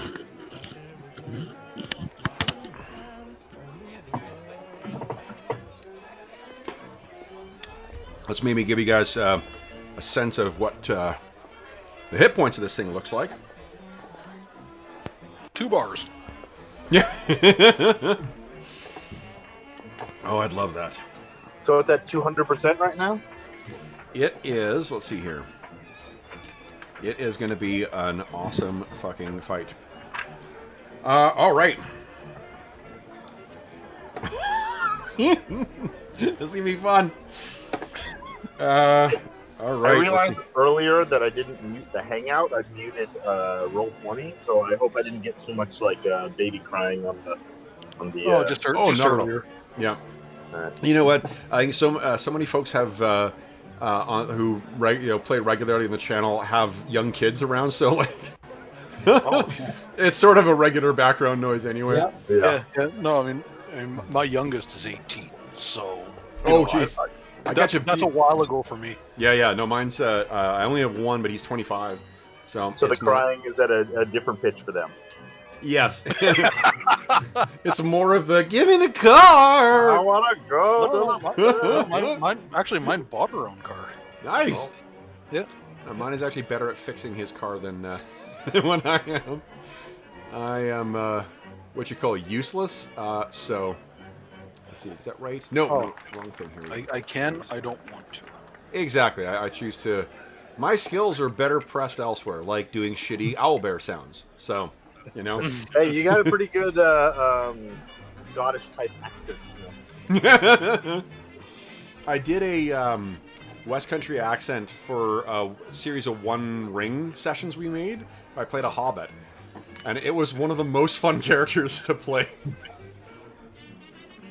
And we actually had one of the players in it too. He's from England. And every time I started doing the accent, he would kill himself laughing. He's like, this is fucking terrible. In my mind, enthusiasm always trumps, abilities. So. Yeah. Absolutely. I've been waiting to break out my edgy, gravelly voice for Zerazol, but he has not been very talkative yet. Your Batman voice? That's right. Yeah, exactly. That's awesome. I have throat cancer. Exactly. I should cut back on the Marl Bros. I fight in a rubber suit. No. Okay, let's see here. Oh my goodness. Wow. This is gonna be terrific. I should turn off the... I wonder how you got the hit point bar to appear at the bottom. When you click on the token... Normally by default it appears... I set it that way. Yeah, I didn't know it could be. Yeah, which in maybe like 3 months ago they did an overhaul of the tokens. Oh, and they've got if you go into the the advanced tab, you can choose where you want it: bottom overlapping, top overlapping, above or below. Oh, wow. Yeah, it's really cool. So like if there you go, boom, I can put it above, but it's still in. The problem with some tokens are just there's too many. Like Starfinder has 3 different resources you're regularly tracking. 3 bars would just take up the whole fucking token. So we have them displaying above, but it's tricky when you get too many tokens in the same area and you're covering people's bars. Yeah, I just clicked on my token. And I've got 3 circles, right? Red, green, and blue. Yep. And then various status stuff around the outside. Yeah, and then the DM feature is where you can actually access more stuff.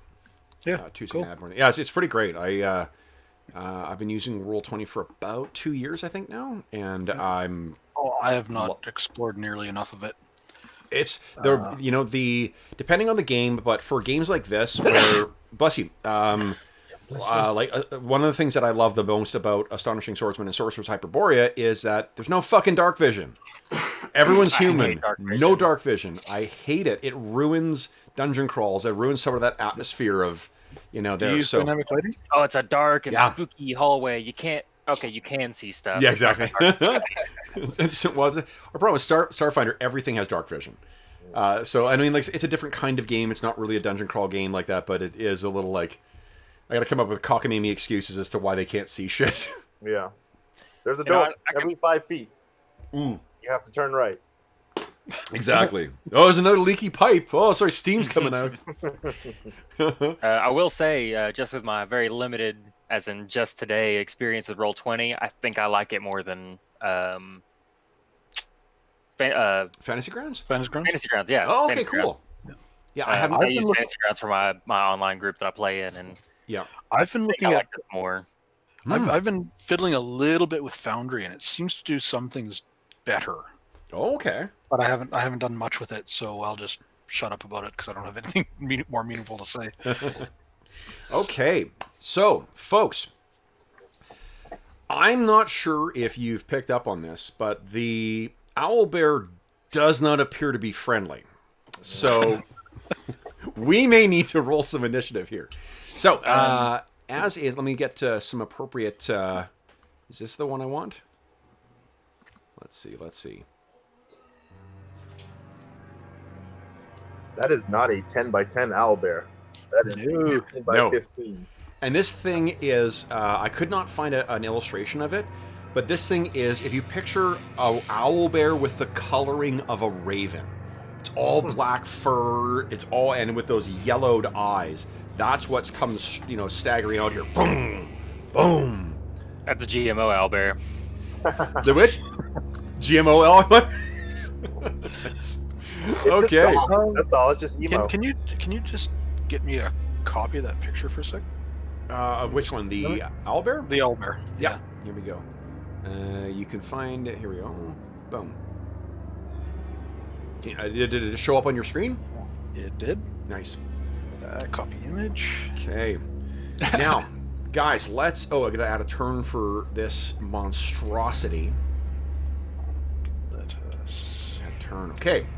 Clone. Everyone go ahead and click on initiative. Let's see what order. And again, like, before we click into initiative, feel free to maneuver. You've known what a fight in this arena is like right now. Go ahead and fit yourselves into whatever sort of formation you would want to be in. Okay, she's up here. Okay, back here. No. Go owlbear! Woo! There's also. I'm rooting you guys on. Yeah, short bear. Okay, yeah, you're friends, right? No. Sarazal's got his basket sword out and his brown pants on. You guys have the same last name. What are you talking about? Yeah, family. Well, families don't necessarily get along, Yep. I have a question about the targets. Do targets mean anything for initiative check? Do the targets? Yeah. In our rolls, it says, I rolled a 15, my target was 13. Does that really? Oh, mean what that is, anything? you're rolling. It's a dexterity check. If you succeed your dexterity check, you go before the enemies. If you fail, you go afterwards. Gotcha. I have not managed to pull Wow. once. Oh South no! Bears I'm got gonna the upper hand, it seems. Yeah, it's a really bad initiative check for us. And we all die. Did you guys all Thanks for tuning lose? in. Yeah. Oh no! But you did say we could get into position first. You could right? definitely So- get yourselves into position because you knew that Thanks, something was Erobreholde. coming. Sorry, Hey, so- that you're up front. It's okay. Odin the owlbear will be going before you guys. You can't be the underdog unless you're down first, right? Yep. Be careful, the owlbear brought its own rock with it. Oh my gosh. Okay, so let's see how this works. So bosses have special rules for them, which include things like they cannot be targeted by major exploits until they're at half hit points. They make off-turn attacks. They have access to a reroll pool, which isn't going to be good. Let's see what they got here. Okay, the reroll pool's not great, though. Not huge. And... Yeah, ours is 4. Holy shit, and they cause injuries on a natural 19 or 20. It's giving me a hell of a fight, guys. No big deal. We got this. Okay, so first things first. Owlbear kind of rears up, and then as it comes down, it begins charging towards Zerazal. So you guys will have advantage on attacks against it because it's charging.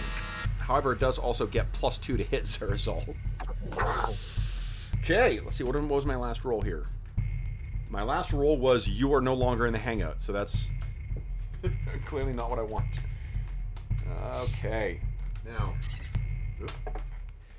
Oh boy, what is your AC, Zerazal? 15. Here it comes. 1, 2, 3. Go! So this massive claw comes, down at you. What do you do to get out of the way? Everything possible. So, kind of like before with the boss, except with a lot higher stakes here. Zerazal's kind of got his sword at the ready, two-handed style. He has a very professional, measured sort of flow to his combat. It's something that he thinks about every step of the way. So as this owlbear charges forward and that claw comes down, he just kind of like very quickly but efficiently just shifts out of the way just enough. Into the way of the second claw. Oh.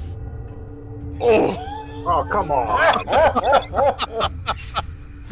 Wow! Yep, that'll hit. Okay, so first off, it's max damage plus his hit dice.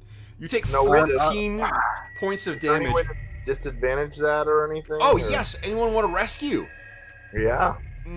I'm out of range. Oh, wait, it has to be in with 15 feet, right?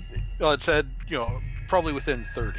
Yeah, it's probably within, unless you give me some cool narrative way, like the way that Vivian used for Hellfire Glass to try and interact. Well, my Hellfire, I've got 90-foot range on it. I can throw it quite a ways. I suppose I could try to run up and take the blow with my shield. Okay, so you see this thing's moving in faster. Zerazal's got nothing. So let's do this. Let's It was my plan to stay forward so that I could help defend him also, since I feel like I'm kind of the shield here. Yep, that totally makes sense. So why don't we do this? Let's give me just a luck check. Let's see if you can make it in time. Okay. And then you'll reduce your luck by 1 for the rescue. Come on. Here we On go. a successful rescue, it gets reduced. So where do I find Okay. on my sheet? So luck will be on the character sheet. It's right at the very bottom. It's the one in a different color under attributes. Yeah, under charisma. Oh, okay. Yeah. Oh. Now you can spend. You have a reroll pool of 4. You could spend one of those to reroll this if you like. Yeah, I will. Okay. So go ahead and take your reroll pool down and let's see. Here we go. Second time lucky. Alright, reroll. 3 and roll up. Nice! Yeah. Excellent. Go ahead and move yourself up there, and you see, as we see that massive paw the size of a tree trunk coming down towards Zerazal, what do we see? So Folkvar is going to charge in with his shield up and just basically run right into this claw with his shield. Nice! Massive furrows left by this enormous claws on this thing, which leaves only its bite. Now, I am going to roll randomly to see who it's going after. On a 1, it's Folkvar. On a 2, it's Zerazal. Ooh, Folkvar, you look like a tasty morsel.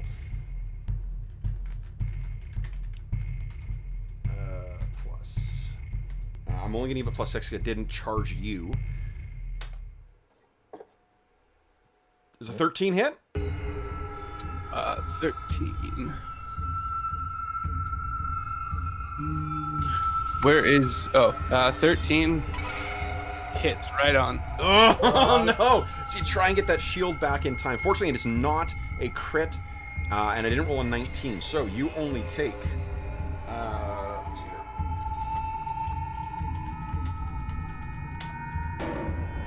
3 points of damage from this. That's not bad. I can Nope. take. Nice. Okay. Now,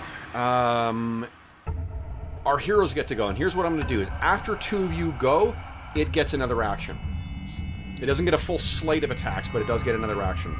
It's actually not quite clear in the rulebook. It says that the bosses have off-turn attacks, and it says off-turn attacks allow a boss to match the party's action economy, while more hit points, stronger luck, and a small reload pool make it difficult to end the fight early.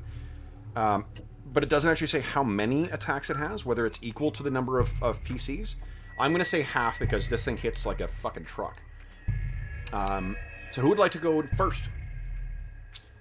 Zerzal will try to get it since he's right there in front of him. Give him shit. Do I have to target him, or is he automatically targeted? What do you mean by that? Like in Fantasy Grounds, you have to target what you're attacking. No, because it doesn't automatically apply the damage to it. We'll roll, and then I'll modify the token. Okay. Yeah. You can set that up in Roll20, just that it's beyond me, and I don't want to put it. So go ahead.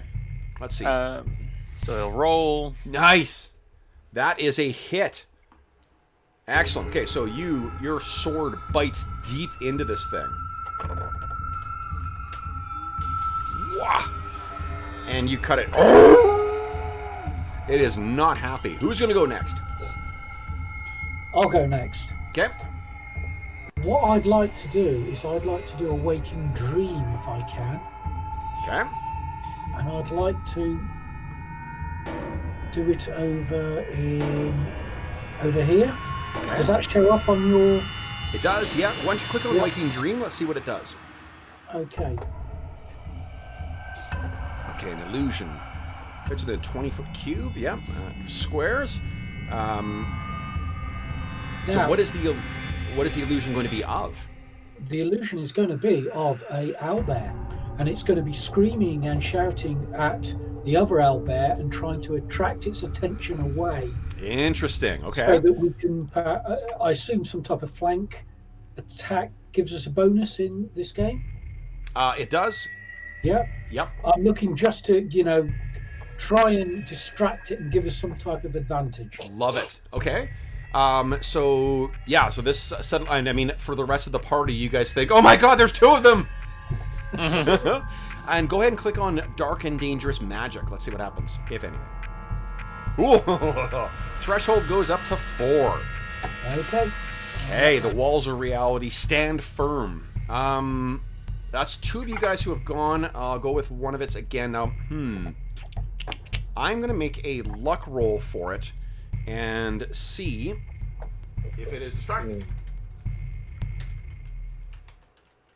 Okay, and let's see how that goes. So that would be a failure. I'm going to use one of its reroll pool to fail even worse.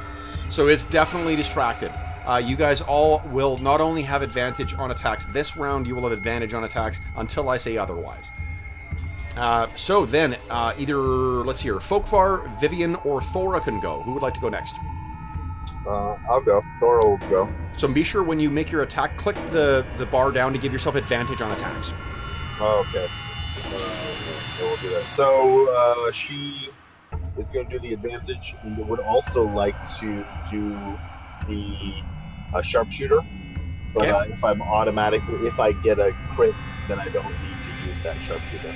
But Okay, sure. Yeah, go ahead and make a roll. it'll make it a crit. So I'm Sounds saying good. I'm going to use it, and then I'll attack, and then if there's not a crit, I will try that out. Absolutely. Yeah, let me go. Here we go. Where in? Oh, there's advantage. Okay. And for those listening at home who aren't familiar with advantage, if you don't play the game that 85% of players play, you get to roll 2 dice, keep the highest of the 2. That is definitely a hit. Okay. And I'll make a perception check Go ahead. to see if I can crit. Yep. Which case will do 11 damage. Nice. Success. Excellent. Okay. So it hits right in its neck. It's not happy with what you guys are doing to it. Folkvar or Vivian? Who would like to go next? I suppose I will I then. can go next. Oh, Oh, go ahead. you want to? Yeah.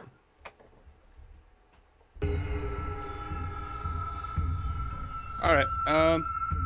Well, I will use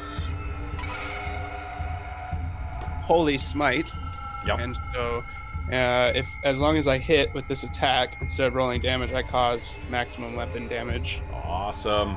+4, and the attack counts as magical. Fantastic. What does it look like as your weapon flares up?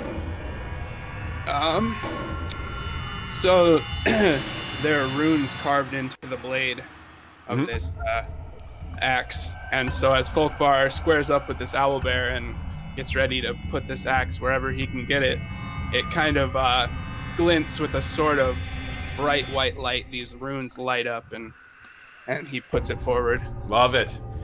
Here we go. And remember, you got advantage on this attack as well.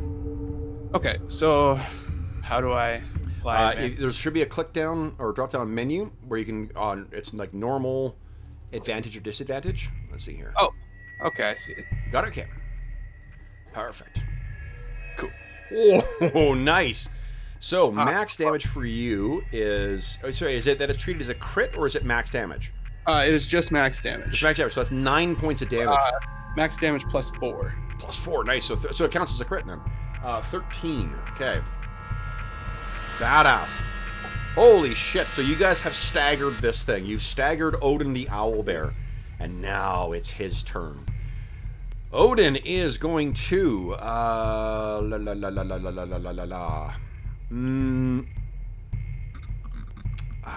think he's going to attack you there, Folkvar. He did not care for that. 1 whit. So he... Let's see here. +6. That does not work. I'll use my re-roll, my last one. The roll worse again. Oh, Roll. Oh, it's a nat 1. Yeah. Folkvar, go ahead and make 1. an attack. I get to attack? You do. I fumbled. Yep. Oh, I rolled a nat 1. so I guess I'm a little confused. Is that not a crit then? Because I thought we were shooting for low numbers. Not on attacks. Only on attacks you want high. Yeah, skill on checks. On checks are like skill checks. Attack rolls still just like in any other D&D. It's always high is always good. Okay, makes sense. Yeah. All right, so I guess So this thing clumsily swings at you, and there's a clear opening here. this one no advantage. No advantage. Oh, no advantage again. Yeah, this thing grants advantage until He I says say otherwise. Unfortunately. Okay. Should have said otherwise. Nice. Wow. Fuck. That is a brutal strike on this thing. Okay. Last one to go here is Vivian. Okay, so I'm going to get out my boomstick. Nice. Run over here so I'm not trying to blast through these guys. Yep. And it attacks this crossbow, which means I have advantage. I don't seem to have the option of rolling advantage through the feature. So I'm going to roll twice, taking the damage of the first one. Sounds good. Okay, so first. Oh, bloody hell! Okay, I should split these up. So that's a 12 damage, and then you roll no, 1/4. Actually, Give you another D4. Wait, it doesn't. Oh, so you gotta make an attack roll. So click on your. It doesn't have an attack roll. Okay, so I will attack with crossbow. Oh, yeah. So click on your crossbow as your attack. And with advantage. Yep. And my roll. Ugh. AC. Really? That's with advantage? That's weak. You rolled a 3 and an 8. Oh, I couldn't hit. Advantage, no bonus for large size. Well, that'd be lower armor class, I guess. I suppose I missed. I was too excited. Oh, that's garbage. I was too excited and just blew it.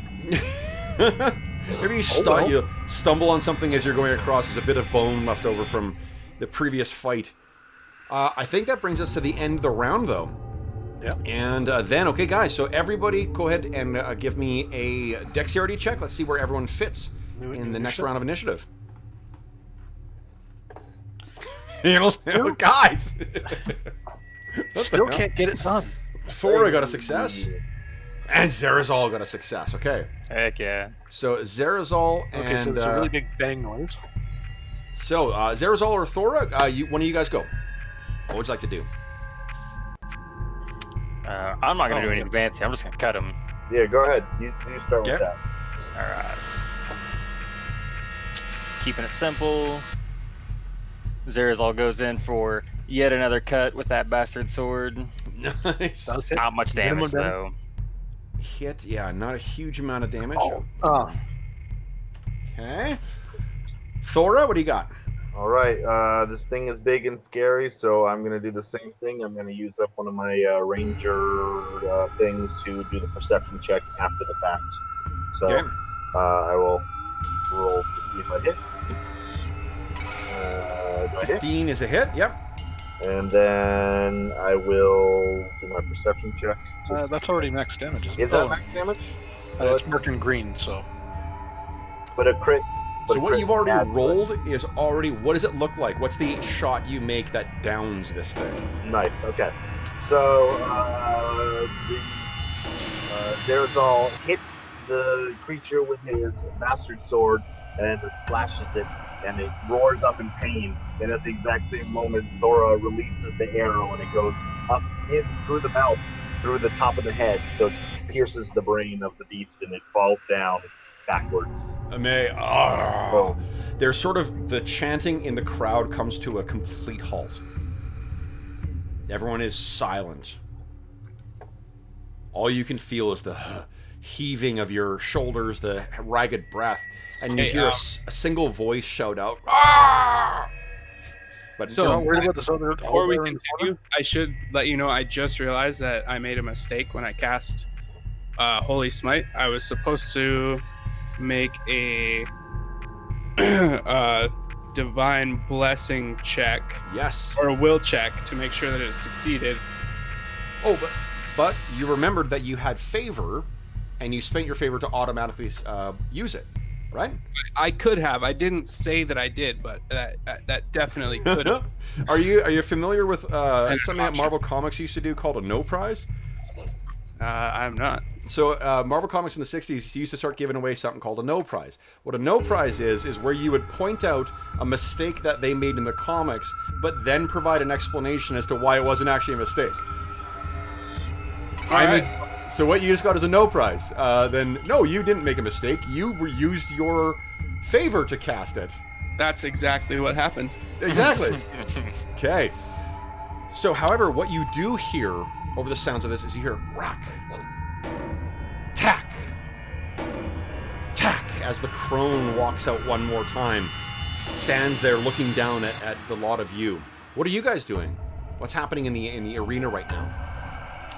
Zerazol will sort of make a distant eye contact with her, and he will defiantly just plunge his sword into the chest of this owlbear. At that, the sort of the crowd definitely turns on you. And they're all shouting and crying and banging on the side of the, those that are closest to the edge. And she, looks down at you all, and then raises a single hand and gestures around. And slowly everything falls to silence.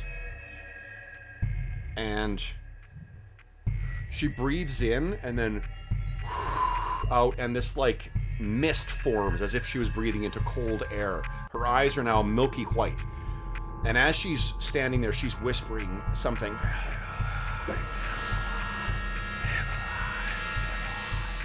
And building on what you had said, had rolled before, Folkvar, with your great success on that divine lore, the words reach you, and what you hear from her is something along the lines of Niflheim, Niflheim, Niflheim. The mist seems to drift down, and slowly frost begins to form across the body of this owlbear, or the carcass of it.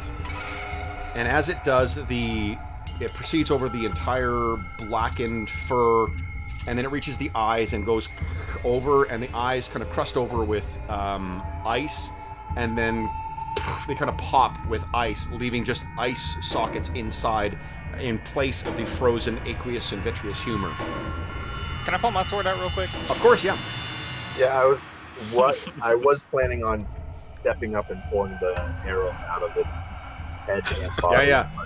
So you do that, and as you step back, this thing is forming around you. Your sword is out, and then she, the intoning or the chanting that she's doing begins to get more loud and more hysterical, more shrill, to the point where when she's finally completed that chanting and the frost fully forms over this thing, we then see this thing, it like stutters for a second, the ice breaks, and an undead giant owlbear staggers to its feet.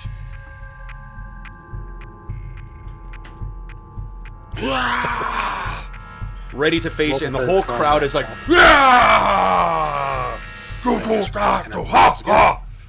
and I need everyone to please give me a dexterity check. Who is the person who said that it should have 2 health bars? You're right on. Finally, I made a check. Nice. Great success. And I was reloading. Yes, absolutely.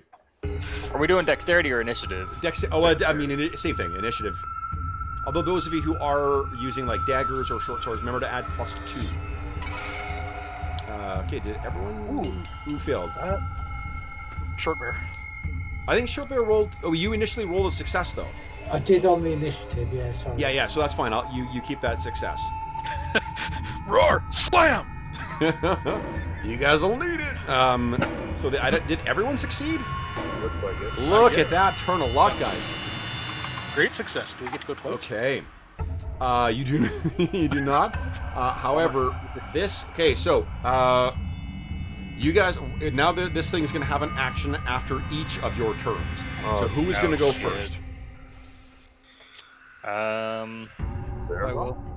Yeah, I mean, I'll chop him. Okay. If no one else wants to go first. Zerazol strides forward. This is not the first time you've seen an undead monstrosity such as this. You faced a horde of red death. The dude's named Ghoul. What do you expect? That's true. Mom? So this almost look of like extra determination. Like the rest was business as usual. This is something serious. Yeah. Sets his jaw. That glint comes in his eye, and he swings with his cold iron bastard sword. Whoa! Crit! Beautiful. Yeah, and it's +1 damage to the undead owlbear, correct? It does. Yeah, that's right. From your cold iron sword. Incredible. Wow. Okay, then the owlbear gets to attack, or the undead one, and it'll go against Zerazol. 24. You know, it barely hits. At least it doesn't crit. So there is that. So this thing slams into you, and it does. Okay.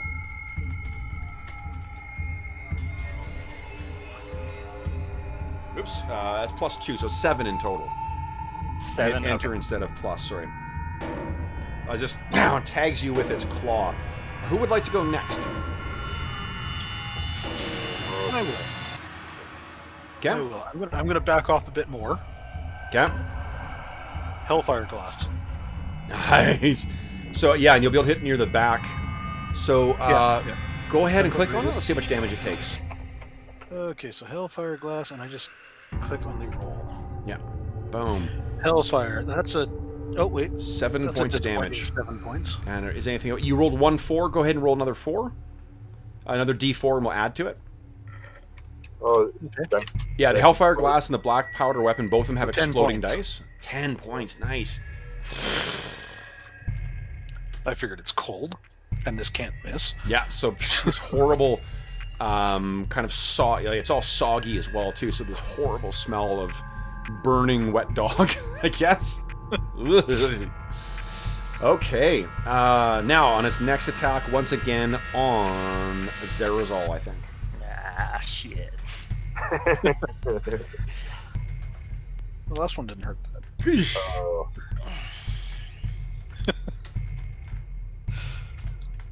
Well, luckily, Only 3 points of damage, though. Yeah. That's true. Baff, baff. Who would like to go next? We've had Vivian go. We've had Question. Zarazal go. Is there attack of opportunity with movement? I think so. I can't remember. Do you guys remember? Is there attacks of opportunity in this or not? You know, we tried to avoid doing that. I do remember reading about that. Oh yeah, 'cause there isn't if you're withdrawing. Yeah, if a character attempts to move out of an opponent's reach, the opponent gains 1 free melee attack against the character. Okay, what about with drawing weapons? That's the only time that attacks of opportunity are drawn in this, or free strikes. So you could draw a weapon and no attack of opportunity. Okay. All right, then I will not attempt to flank, so I don't give up the free thing. I will drop the bow, pull out my 2 battle axes, and if I attack with both, I don't know what the negative is, but I know there is some sort of... Disadvantage on the second attack. Okay. Though I think you got an ability that might be able to offset that. Yeah, I do. That's why I knew there was like some sort of thing. Yeah. But I'll do the first attack and then Okay. offhand adept. Before rolling, you may choose to negate the usual disadvantage. So I will do that. So both of them will be at regular no disadvantage. Go ahead, make your first attack. All right. Okay, Ooh. that one. That is not good enough. Second Not attack. gonna do it. Second one. That hits. Nice. Okay. Oh, I do have a question about exploits. Yes. They're a little more ambiguous in how you can and can't use them, right? Sorry, this is a little retroactive. Could I use an exploit as Erobreholde that when I get hit on that last attack, I sort of roll with it and move back 5 feet away from? So you against a boss, you can't use exploits until they hit, until they're staggered, which is half hit points. Okay. So unfortunately, this thing, it's the attack at this point is too ferocious. But Right, yes, okay. I would allow that though. Yeah. I think actually said that you can't use major exploits. And this is what I would count as a major exploit, because the minor It's a exploits are just repositioning, yeah. it's the replacement for an attack. Instead of doing minor exploits, are just basically like hand-to-hand combat or disarming. It's maneuvers in Pathfinder or Pathfinder 2. Yep. Yeah. So, okay, so those two go in. We have another attack, and I think we're gonna go to Thora this time. of course. Why not? Here comes Thora. Right on the nose. Ooh.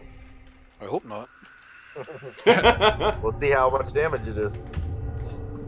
6 points of damage. All right. So that was Thora. Who'd like to go next? We got Shortbear and Folkvar left to go. I can go next. Okay. So I will use Holy Smite once again, or I'll attempt to use it this time. Okay. We go. Oh yeah, you gotta pray. Steve specifically said, "God, I hope someone fucks up one of those rolls." So give us a. Is it a will? I think it's a will check. Yeah. Will check. Come on, Odin. Help me strike down your namesake. That'll go over well. Nice. That is a success. Lovely. The gods Okay. are on my side. Awesome. Okay, so Good will, then Dave. go Well, ahead yeah, and make your attack. All right. Yeah, the whole undead thing is probably kind of contrary to what Odin wants. And these have twisted versions of their gods. It's the equivalent of like interpreting the what do you call it? The Eucharist to be actual cannibalism. I've never heard of that. Oh, big hit! So because of your thing, it actually does 13 points of damage. What? Wow. Big hit. Yeah. Go ahead. Once again, the runes light up on his axe, and he puts it to the owlbear. I'd imagine it would smoke or something, you know, the holy light Oh, against for sure, yeah. undead skin. So he swings that paw back at you there, Folkvar. Hey. Eesh. And you take 4 points of damage from the backswing. Shortbear, you are last. What do you want to do? Finish him. Nice. Oh, he's just, I think Andy's reloading here. Let's see. Yeah, dropped out. Yeah. Oh, yeah, we lost him in the hangout as well, too. Let's give him a sec to get back in. Yeah. So I darkened that picture up for you. Oh, cool. Yeah, you know what? Sorry, because of the way the stream Yeah, works, I can't click on it. But I No will worries. do that for next time. This is not the as Sean's Not the laugh, last like we time? told you, not likely the last time I'm to use an owl bear in a fantasy RPG.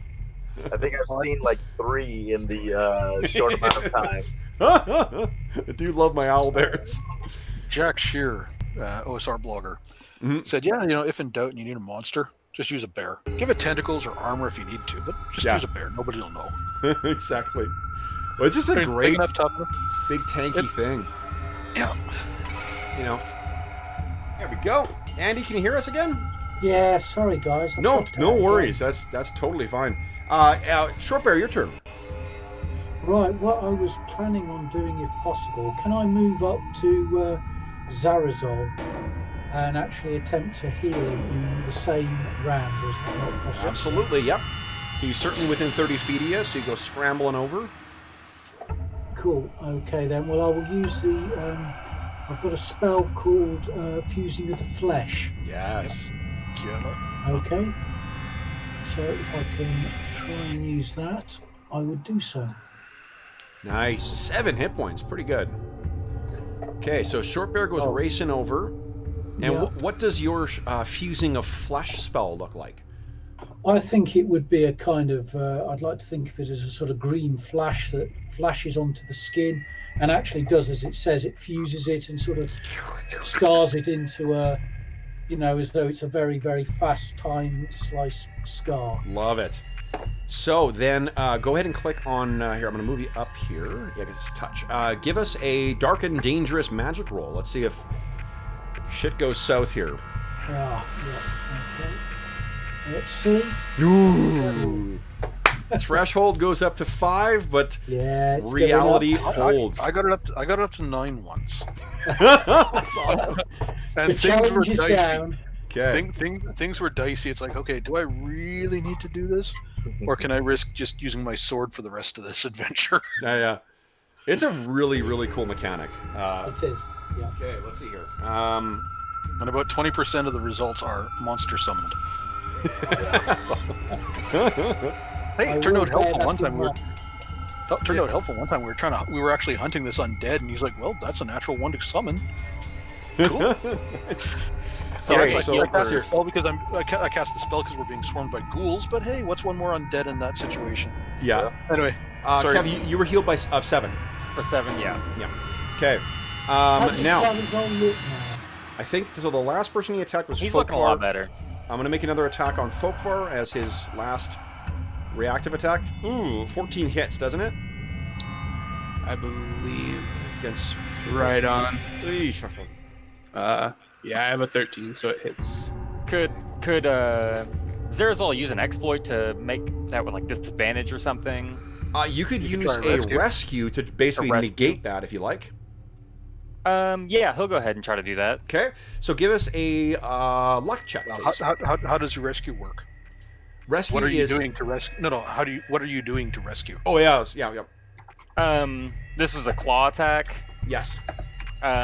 Basically, he's just gonna try to like swing over with his bastard sword and more of a defensive sort of parry, just to knock that paw away enough that Folkvar can just dodge out of those claws. It's like a baseball swing with a flat end.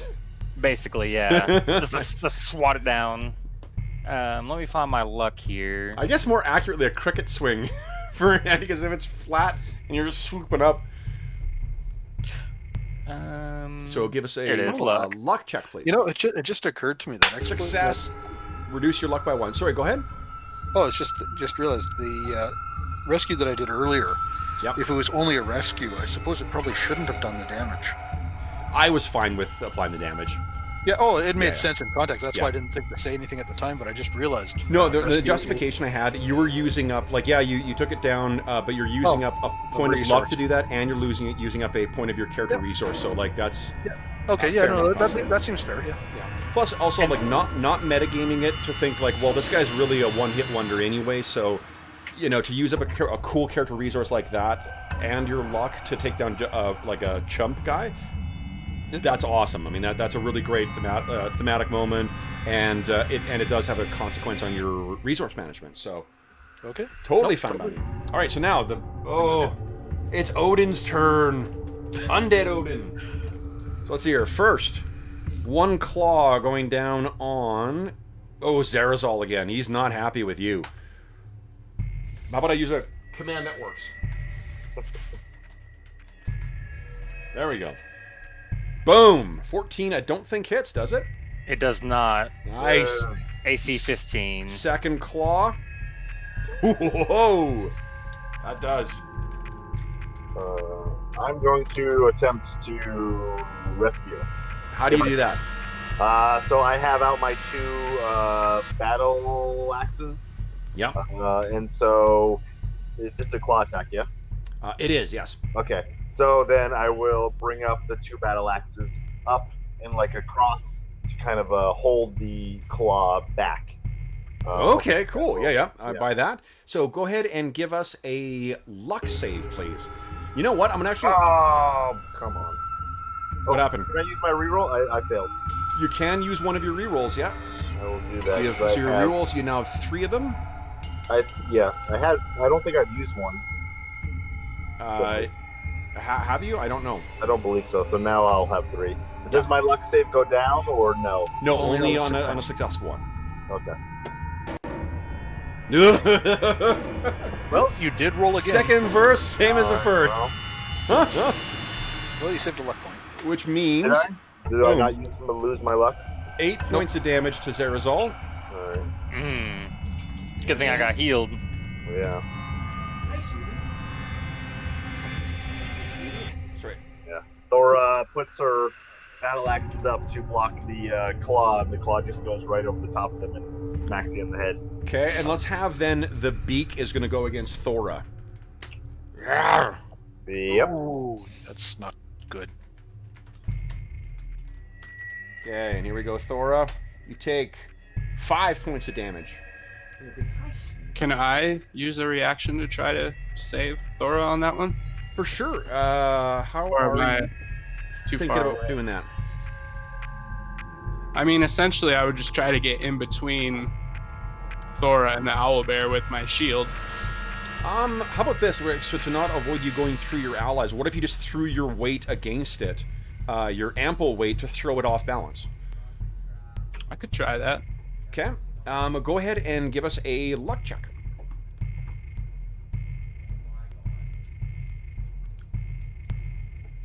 Nice. Yeah.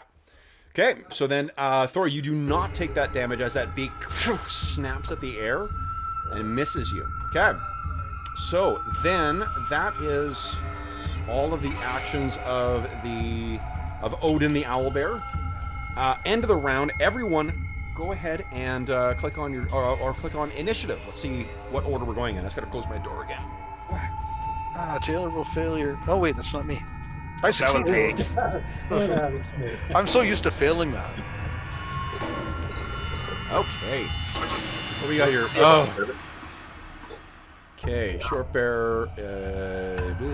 So short bear fails. Vivian succeeds, and Thora succeeds. Everyone else fails. Okay. So Vivian. I have a question real quick. Yep. As part of our bonds that we developed at the beginning of the game, Yes. Since I just successfully defended Thora from being hit by this owlbear, even though I don't necessarily agree with the choices she's made in life to disband from the church or whatever, but so even though I disagree, but I still chose to help her and to save her from being hit, would that count towards our bond? So tell me what we see in the fiction then. Yeah. You gotta make it. You gotta. What is he like? An example might be that he might scream out, to Odin, "Protect this non-believer," or something to that effect, and that shows us that that shows us that you've had that connection, and also may perhaps cause Thora to rethink the value of faith. Right. So I could see it happening where, Thora has a certain look of fear in her eyes. She's about to get nailed by this beak, and to feel hopeless in that moment, and then to have Folkvar, charge in, putting himself on the line. I feel like that action could speak in itself. You know what I mean? Sure. Like just the fact that he put himself in way to help her, and she probably wouldn't expect that, seeing as she feels that most of the people from the church would look down on her. Yeah. Yep, I buy that. Absolutely. So you get a point of luck back. Cool. Okay. So we have Vivian and Thora before there. Did Vivian go last turn? Yep. Oh yeah, right. You threw the Hellfire Glass, right? Yep. Yes. So Vivian and Thora, one of you guys would like to go. I'll do my attack again. Go ahead. I'll do the 2 attacks and then take the disadvantage off the second one. Okay. There's a 1. Oh. Whoa! So what does it look like as you take this thing down? Its beak has just snapped in front of you, having been thrown off its balance by Folkvar. Okay. So I didn't use that resource then because I didn't have to do the second attack. Thora was looking very concerned and worried, as Folkvar said, and then he bumped the beast, and the beast went to snap, and instead went kind of past Thora, and so kind of like in a reaction shot, kind of Lord of Rings on the One Ring / cuts the neck of the beast again, and whatever congealed blood is left is kind of coming down out of that. You have twice over defeated Out and the Owlbear, guys. So and I say, see, Odin is not strong. I beat him twice. Doubling down on the heresy. Well done. Okay. So then, what you hear... Whoopsies. Whoopsies. Yeah. You hear whoopsies. Yeah, that's what Crone says. Yeah. Yes, the crowd kind of is shouting and barking at you guys, and then the gate opens up, and once again the Jotun come out with their dire wolves. They force you to put your weapons down, and you guys are escorted back. You're not otherwise abused, but you are escorted back to your quarters.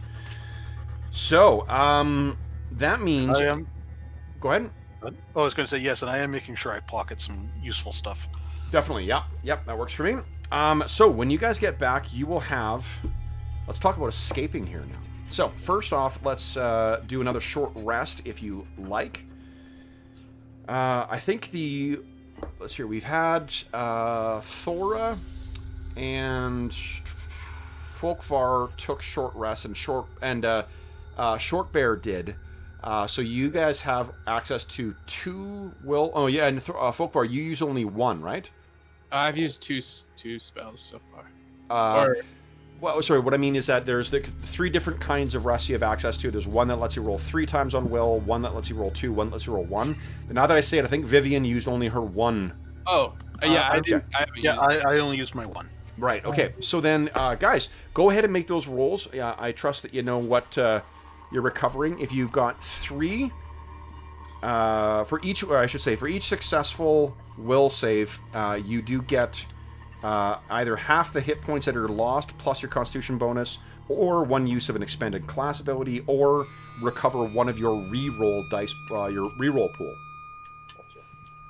So, for the HP, we regain half of what we've lost. Yes, half of what you lost plus your con bonus. Okay. So make a will roll. Yes. Yeah, you make a will roll, and then you see how. Ew. You can spend one of my reroll. rerolls. Yeah, you can spend your reroll pool to reroll this. Can I share that one? I made both my checks. No. I made both my checks. You can definitely gloat. Like, I don't know why this is so hard. Come on, guys.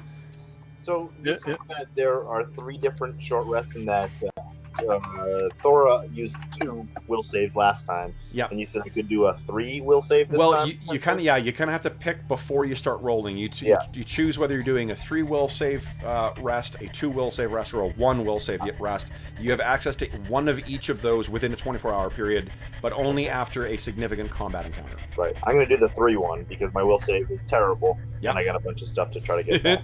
Go ahead. Short Bear, did you use a second level spell? Yes. Okay, cool. And that's what you were recovering there? That was the Waking Dream that I used. Nice. Yeah. All right. Good job, Thora. Nice. Okay. So, it is now deep into evening. Your jailer has drunk himself to sleep. From a sound outside, it seems like there's either a really angry brawl or a really angry party because they are either mourning whatever happened in terms of their religious beliefs. It seems to have left them a little on edge, so there's noise going on throughout Erobreholde tonight. Thus far, you guys have incurred 1 success towards the 5 you need to get out of here. I think the next thing is you're either going to destroy this lock, or you're going to try and what do you call it? Try and steal the keys to get out of here. What are you thinking? Well, I've got the tools in hand to do it. Yeah. Okay. I think we should also steal the keys, though, because they could be useful. If we get out without it, then obviously we don't need to do something else. Okay.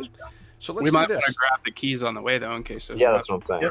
Yeah, I'm So- with you. Vivian? So can I use troubleshooter for this? Troubleshooter. What does that do?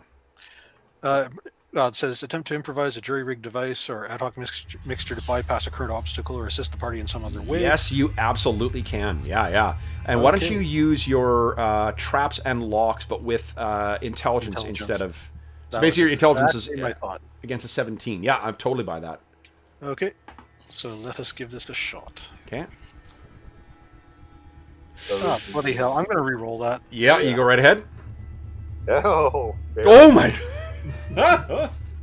So what do we see? What is it that she's sort of cobbled together to get this door open? Just a combination of stiff wire and rigid devices to pick the lock. Okay. I don't actually have my lock picks. So Vivian leans outside and kind of fiddles with this lock for a time, and then it opens. And all the other prisoners on the far side who are in the other cage all kind of like get up and like, come on, let us out, let us out. Sure. Yeah. Actually, first let's get our stuff, and then after we get that, then we'll let them out. Do we know exactly where our stuff is? You do. Yep, precisely right in here. So is this going to be a continued check? Here's what our second check will be. So now you got 2.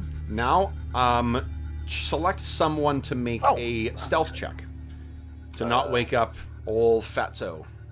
Thora could do that potentially, although I don't know. I have the stealth skill, but my dex is amazing. So if somebody has that and has great dex, if you have the skill that gives you +1 on the check, and you can re-roll. Yeah, you can spend a re-roll pool on it. So real quick before we move forward, was it Folkvar or Short Bear who could give people their HP back if they made a successful roll? I can do that. Could you tell me the amount? Because I didn't use mine to get HP. Right, the problem I've got is I have to have access to my healer's kit to do it. Okay. Well, never mind then. I would have... Okay, I'll ignore that then. I'll just do HP instead of a roll. So, okay, I will roll my stealth check. Okay. Go. Okay. Nice. Excellent. Okay. So what do we see as you sneak out your way past the asleep guard? I mean, to be honest, passed out, but... So exactly as you might think, she has her hands up like this and is doing the tip-tip step like this and grabs the ring of keys by the keys so they don't jangle, and then kind of slips them off and kind of tiptoes back. Excellent. To open the lock. So these, being that these other slaves are part of your crew, you can assume that they're each armed with like leather armor, a spear, and a shield. So everyone's got their... What are their names? Their names are... I kid. If you think that I don't have access to a shit ton of random name generators... All right, so each of you will have one. Everyone give me a percentile roll, please. Because, you know, nothing makes the death of an NPC better than killing a named one. All right. Oh, I did that wrong. Okay.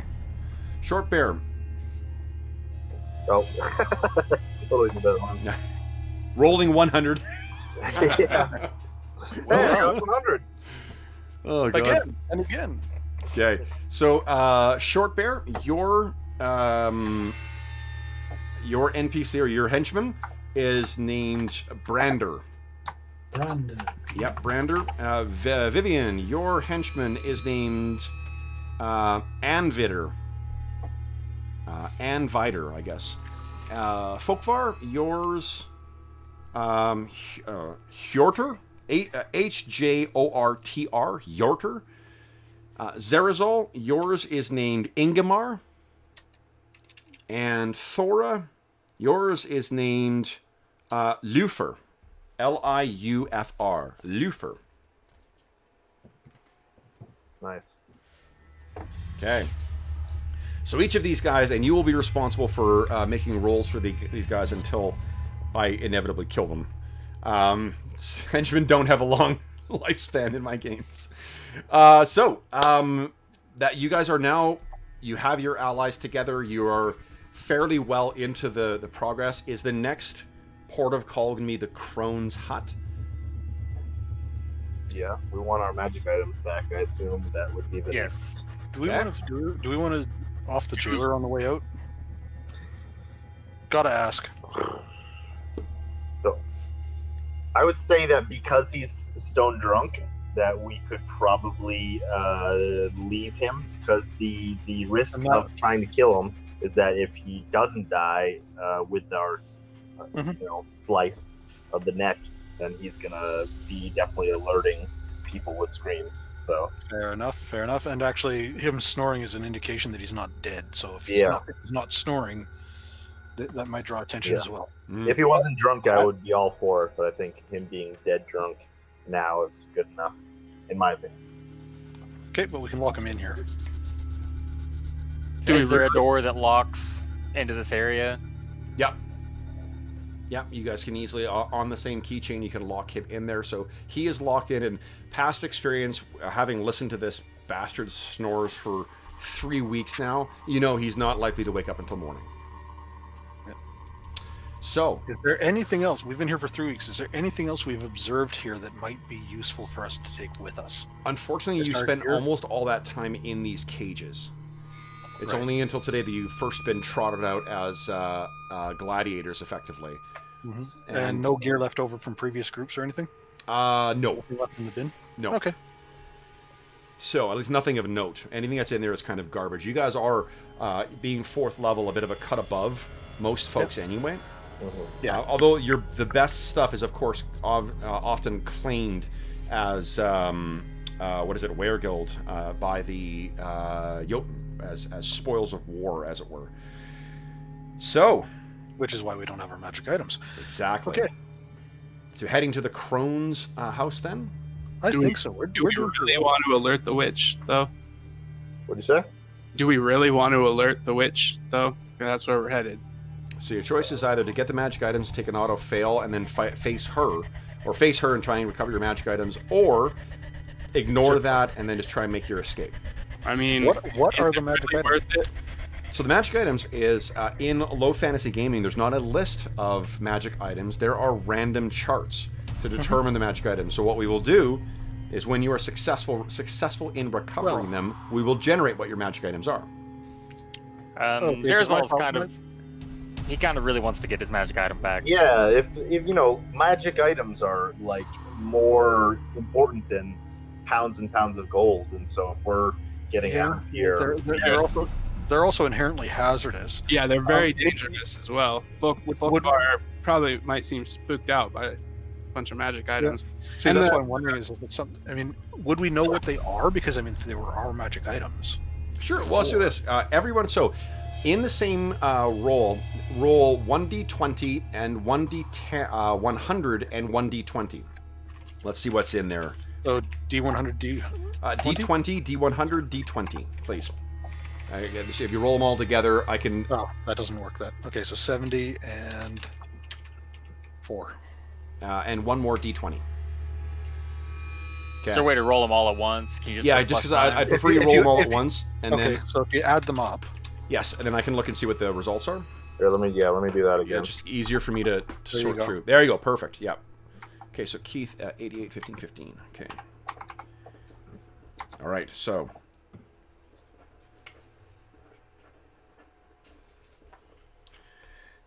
Just as a point of note, for thematic reasons, Zerzal kind of winces as he shrugs back into his armor in the slave room, and he seems to be limping a little bit and a little harder breath moving through the hallways here.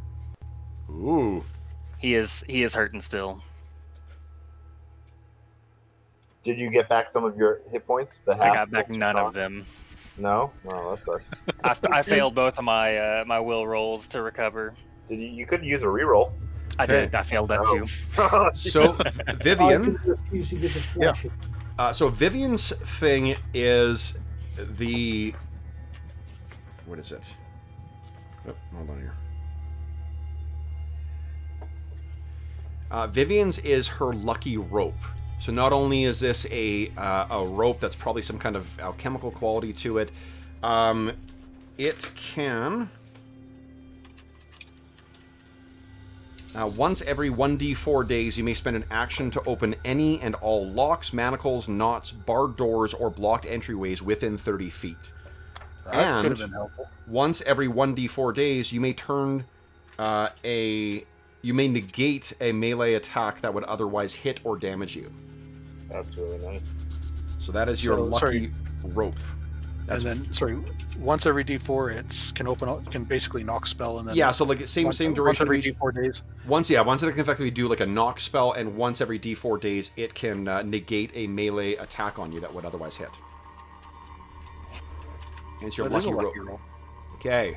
Thora, what do we... Oh, that didn't come up right. Zerazol, are you next here? Okay, so Zerazol. 83.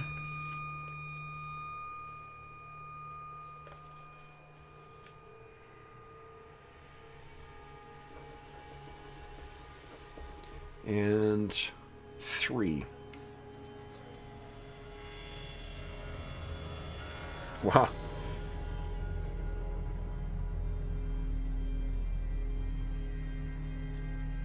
Okay. So yours is a cloak. And it is a cloak of the Mind Serpent. And what it does is you can spend an action to transform your cloak into a giant serpent, which obeys your directions and remains until slain or until 1d4 hours, whatever occurs first. In addition, you may communicate telepathically with one intelligent creature at a time within 120 feet. They may respond in kind if they wish, and you can use it at will, but with each telepathic conversation, you have to make a dark and dangerous magic roll. You do not need to do that with the serpent thing. If that serpent gets killed. If the serpent gets killed, in which case it reverts back to his cloak. Right, okay. That's what I suspected. Yeah.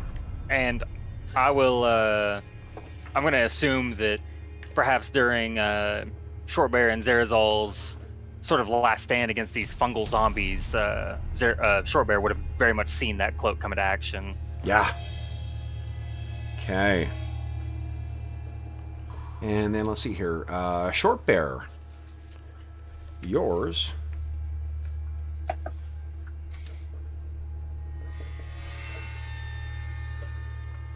And nat 20, look at that.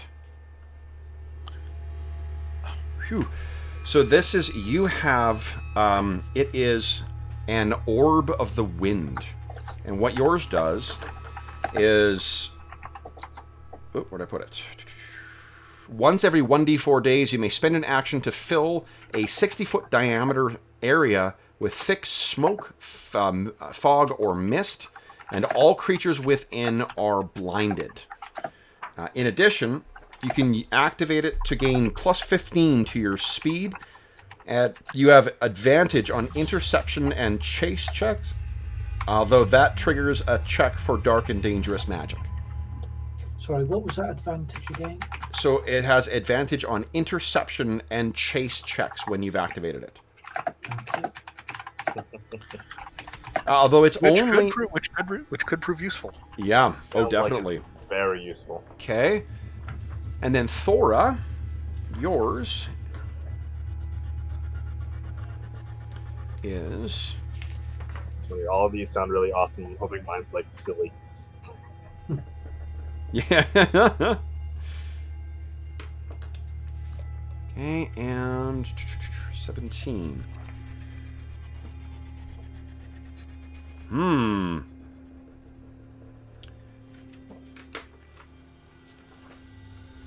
So yours is a Cowl of the Wild. Sounds appropriate. And what it does is it kills you very slowly with... Awesome. No. Let's see here. It's made of lead. Sounds natural. What does it say here? Sorry.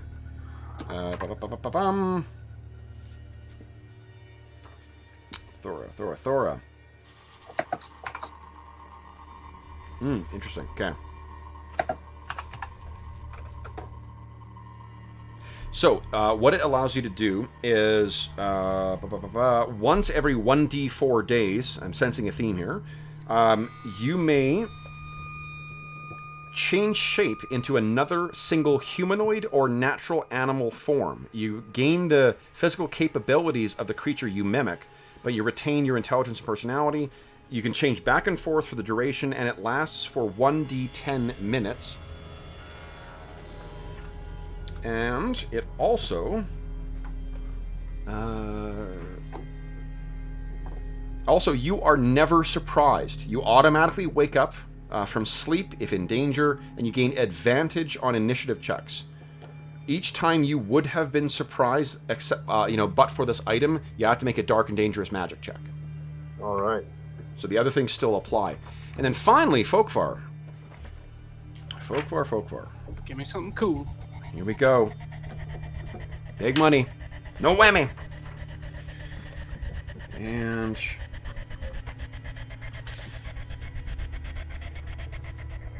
all right. Get the button. You get the press button of the whammy. You have the Boots of the Unseen. Boots. And what it allows you to do is, again, once every 1d4 days, you may use... let's see here. Where are you?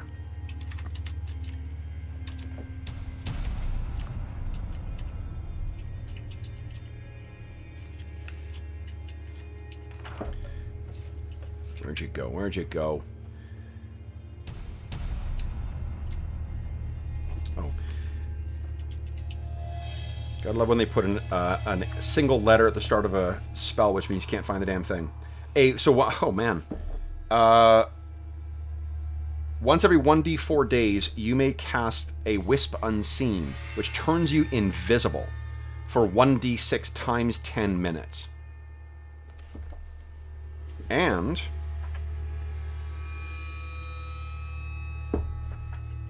once every 1d4 days, you may automatically succeed at picking a lock, picking a pocket, hiding, or moving silently. This may be invoked immediately after failing a roll to attempt such an action, and no DDM roll.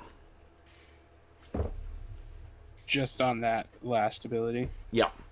Okay. Also, the other ability does not trigger a DDM roll either. Oh, the going invisible doesn't? No. Oh, sweet. Really? Yeah. Seems like a lot of these items. That's actually perfect for me. Yeah, there aren't very many worrisome DDM rolls. No, least mine, yeah. actually, the general rule is triggering whenever a magical power is triggered, DDM check.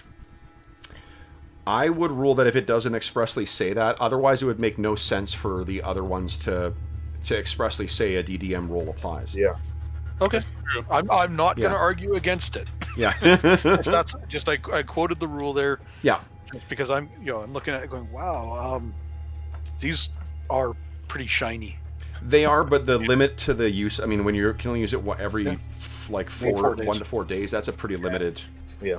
I'm not worried. But I feel like they all can add to our escape significantly. And that's why I was asking. I think now Yeah. it's pretty clear we want these back. Yeah, Right. definitely.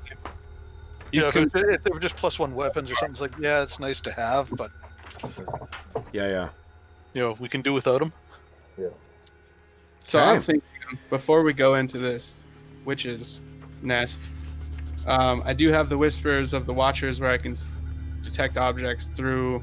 Well, I guess it depends on how thick the walls are, but I can see through anything that's less than a foot thick, as far as like walls and stuff. So I could try to maybe detect where the witch is at in the hut, so we could go right for her rather than trying to fumble around trying to find her. I mean, I don't know. And I believe Vivian also has the X-ray goggles. I do. At this, oh, So right, you're absolutely right. I can So, have to know where they are. Using magic items does trigger a dark and dangerous magic roll, regardless.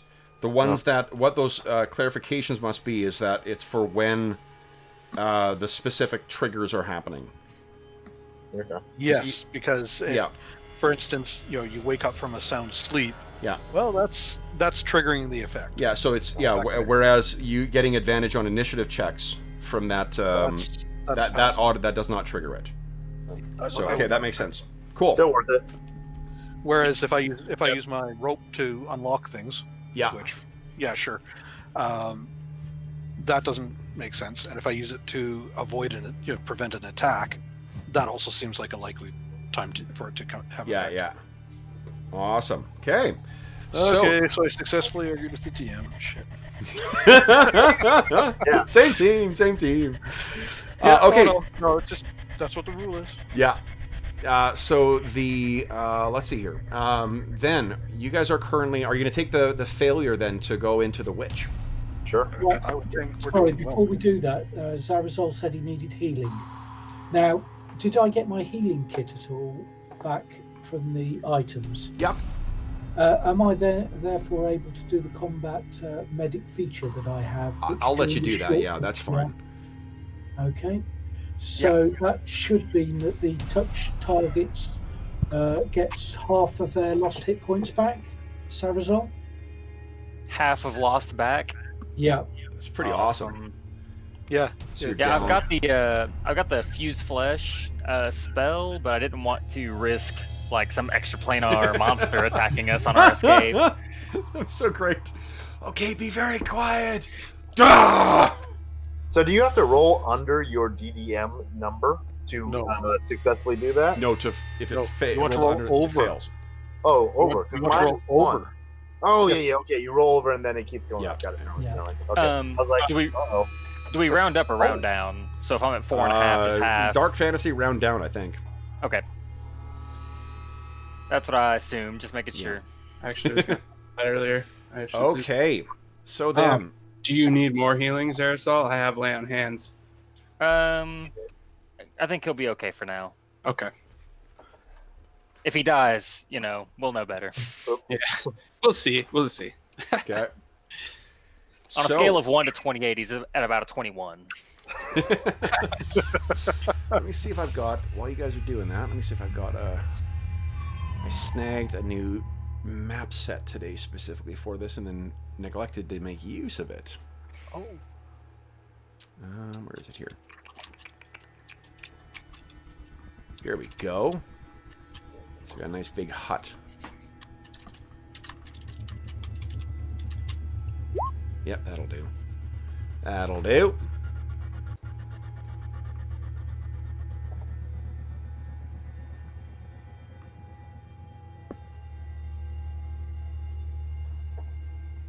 guys.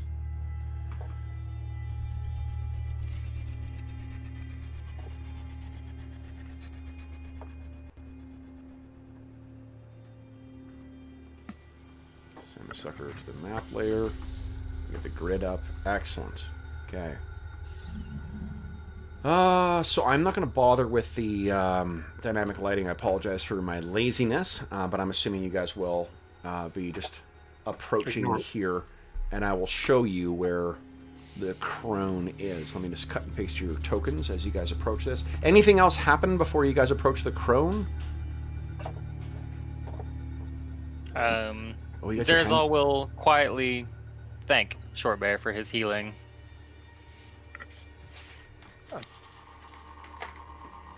Nice. Suppose I would ready my weapons. Okay. And let me do this, guys. Also, let's get your henchmen. Because what makes for a better OSR session than disposable henchmen? Yeah. I need... my meat Thora shields? is probably very dirty, and she needs to bring her loofah with her wherever she goes, so... In the Barrow Maze, the website for Barrow Maze, they've got a link to something called Meat Shields, where you can randomly generate names and basic stats for your henchmen. Nice. Yeah, it's awesome. The first leg of our Barrow Maze campaign, we chewed through about 30 henchmen in the span of about 34 sessions. Yeah, I like that your low-level guys are still considered henchmen until they start leveling up. Yep. Well, because of the level disparity in PF2, when the level 1 guys are facing level 3 creatures, it's a big deal. Yeah. You know, so... Where is he? Where is he? Sorry, guys. I know this is thrilling content here. Watching Kev scroll through shit. Look out! You get the whole seat, but you'll only need the edge. Where are we? Putting the actual in actual play. Yeah, exactly. Nothing if not an authentic experience. Okay. So what do we see as you guys sneak your way out of the... where you've concealed yourself? And you make your way over towards this. The party is still going on throughout all of Erobreholde. Should we be seeing a map somewhere? Nope, not just yet. I'm just getting everything set up. I'm finding your henchmen. Okay. Zerzal will probably take up, if there's a marching order, he'll probably be somewhere in the middle of the party. That way he can quickly rush to the front, quickly rush to the back, wherever he needs to be, while still letting the sneaky people sort of take the lead and lead us as need be. Okay.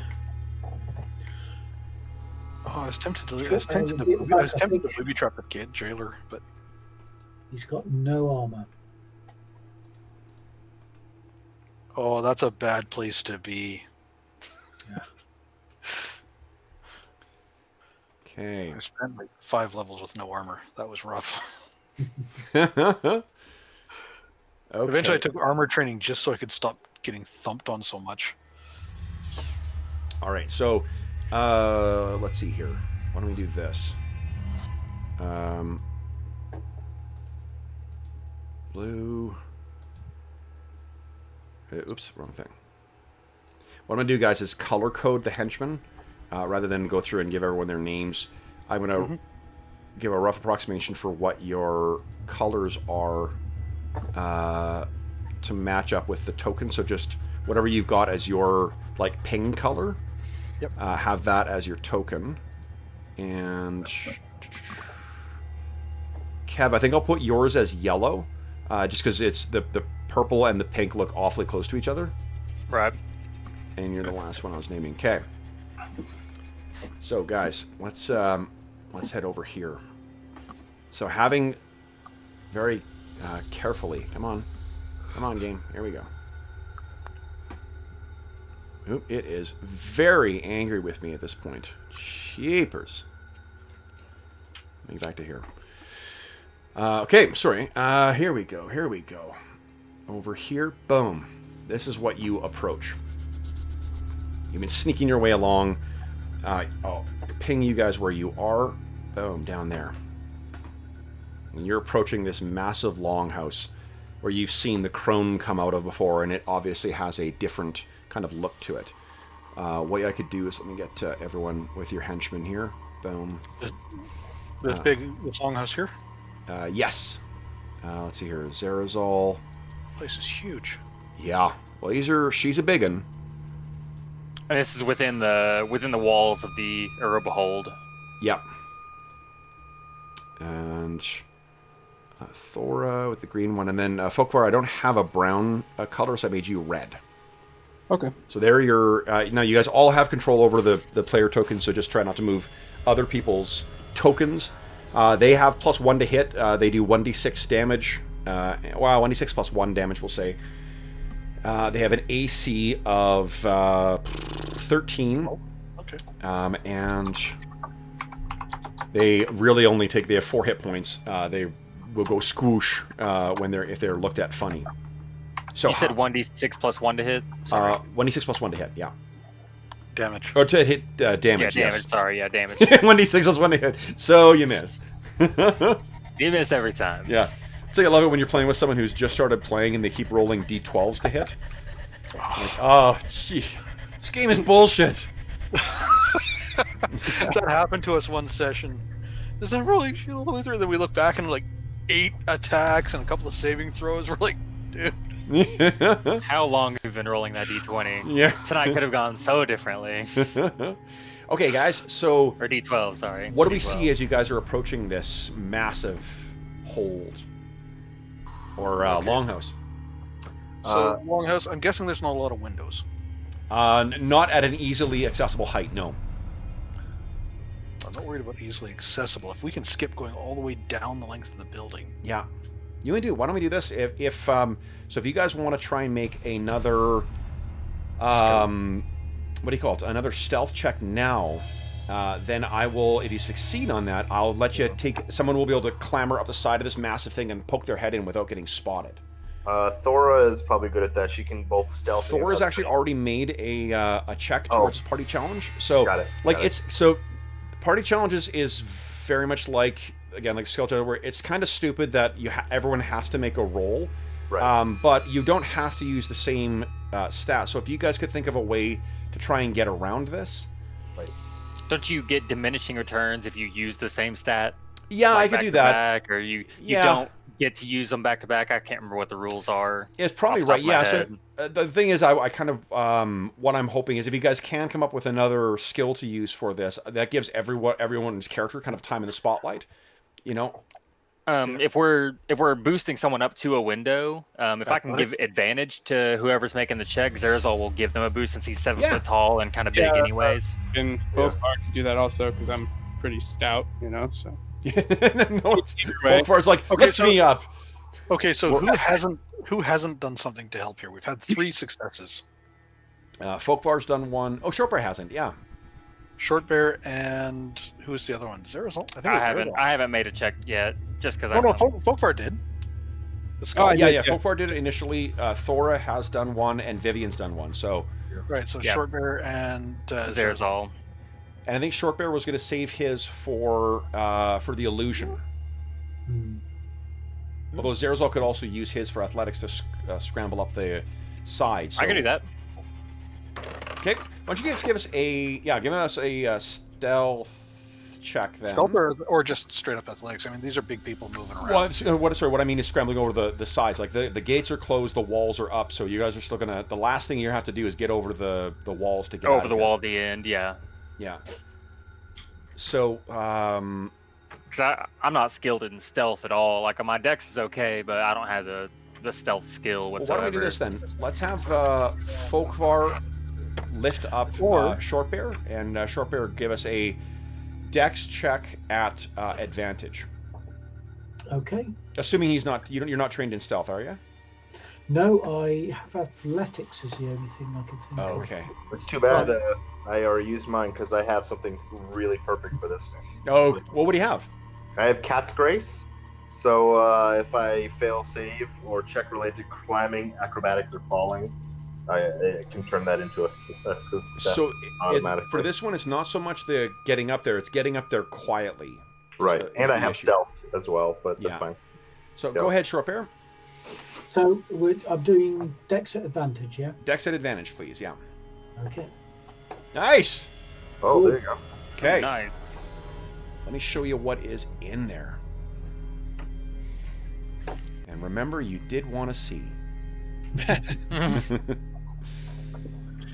She's naked. Ah! So there is the crone herself, who is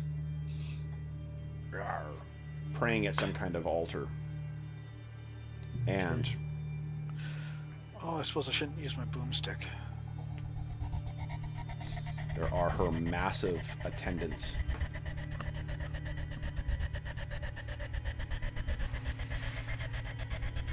Yeah, Clearly the loss of Odin has oh, you know what, let me fuck it, has hit them all fairly heavily, because there is a pretty big turnout in the old praying hall tonight. These like the Jotuns that we saw. These are not like the ones you saw. These ones have a weird, they don't wear armor, and they have this strange like tattoos on their chests. Do we really want to do this? Is there any way we can get in and out without, like, fighting them? Because fighting them could be very detrimental.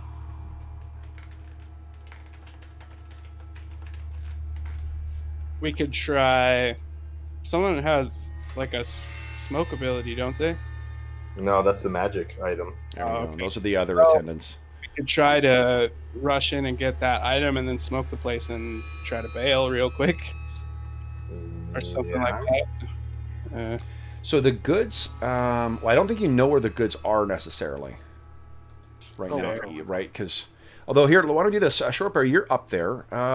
Give us a. Do you have a skill that would apply to your perception? No, not really.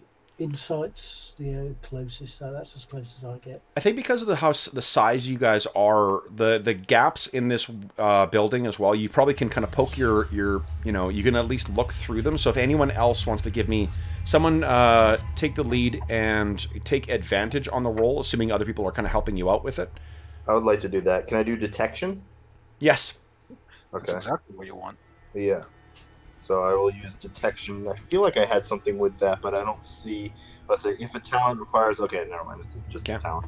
Okay, I will do my detection skill. Okay, since I'm actually not involved in lifting or looking, I'm going to be watching around us for anything that that we draw the attention of. Absolutely. So you're keeping your eye out, and I think like there's a time when someone's trying to, maybe Thora is a little too involved. She gets a little too far down the wall to try and poke an eye through, and you sort of stop her and pull her back, and then you see a patrol of one of the Jotun with his Fenrir wolf goes by, and the wolf kind of stops and he says something to it, and it carries on. Yeah. Thora, you actually can see where it's stored. I'll say it's stored right here. I'll draw a little dealie in there, and it appears to be some kind of shrine. Did you draw? So where are we? Down here? Right. No, we're probably around here somewhere. Okay, that's I'm guessing. what I was thinking. Okay.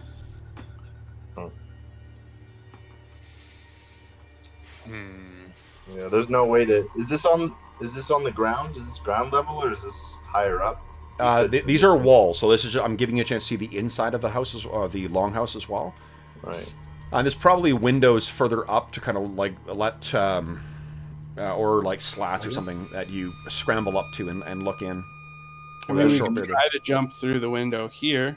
Is there a window there to jump through? Run for the door. I don't know. Is there a window right there? Probably, sure. If not the window, there is you could cover up and through the eaves. Right. I mean, now might be a good time to use the illusion. So Yeah, I'm track thinking- them all. Yeah. Zerzal can put one of them to sleep. No luck save permitted, and they go to sleep for 1d4 hours. So I don't know if maybe we want to try to just take one of them out. Put the crone to sleep? I don't. Do they get a save, though? At all? It says no luck save permitted, but it only hits up to 4d4 worth of creatures. Based on when we got captured, Zerzal knows that he can affect one Jotun. Gotcha. How? If I remember correctly, none of this stuff that we're describing is really big or heavy, is it? Your magic items, you mean? Yeah. Nope, I don't think so. No, well, it's like boots, a hat, an Okay, orb. if we can get that, if there's a window over here, can I troubleshoot their stuff out of there? A jury-rigged device or ad hoc well, not an ad hoc mixture, Yeah. but something along the lines of like a fishing pole, Interesting. Right. right? And just kind of hook, lift carefully, quietly. If these guys are all paying attention down that way because shit's been bad, Yep. and if we can get any kind of silence activity happening here, We could hypothetically, Zerzal could put the bottom left to sleep. We could put Shortbear could put an illusion in the area where that altar is, and then we could fishing pole some of those items out. Right, guys, I do have a spell, Wings of the Starless Abysses, which allows me to levitate an object up to 40 kilograms.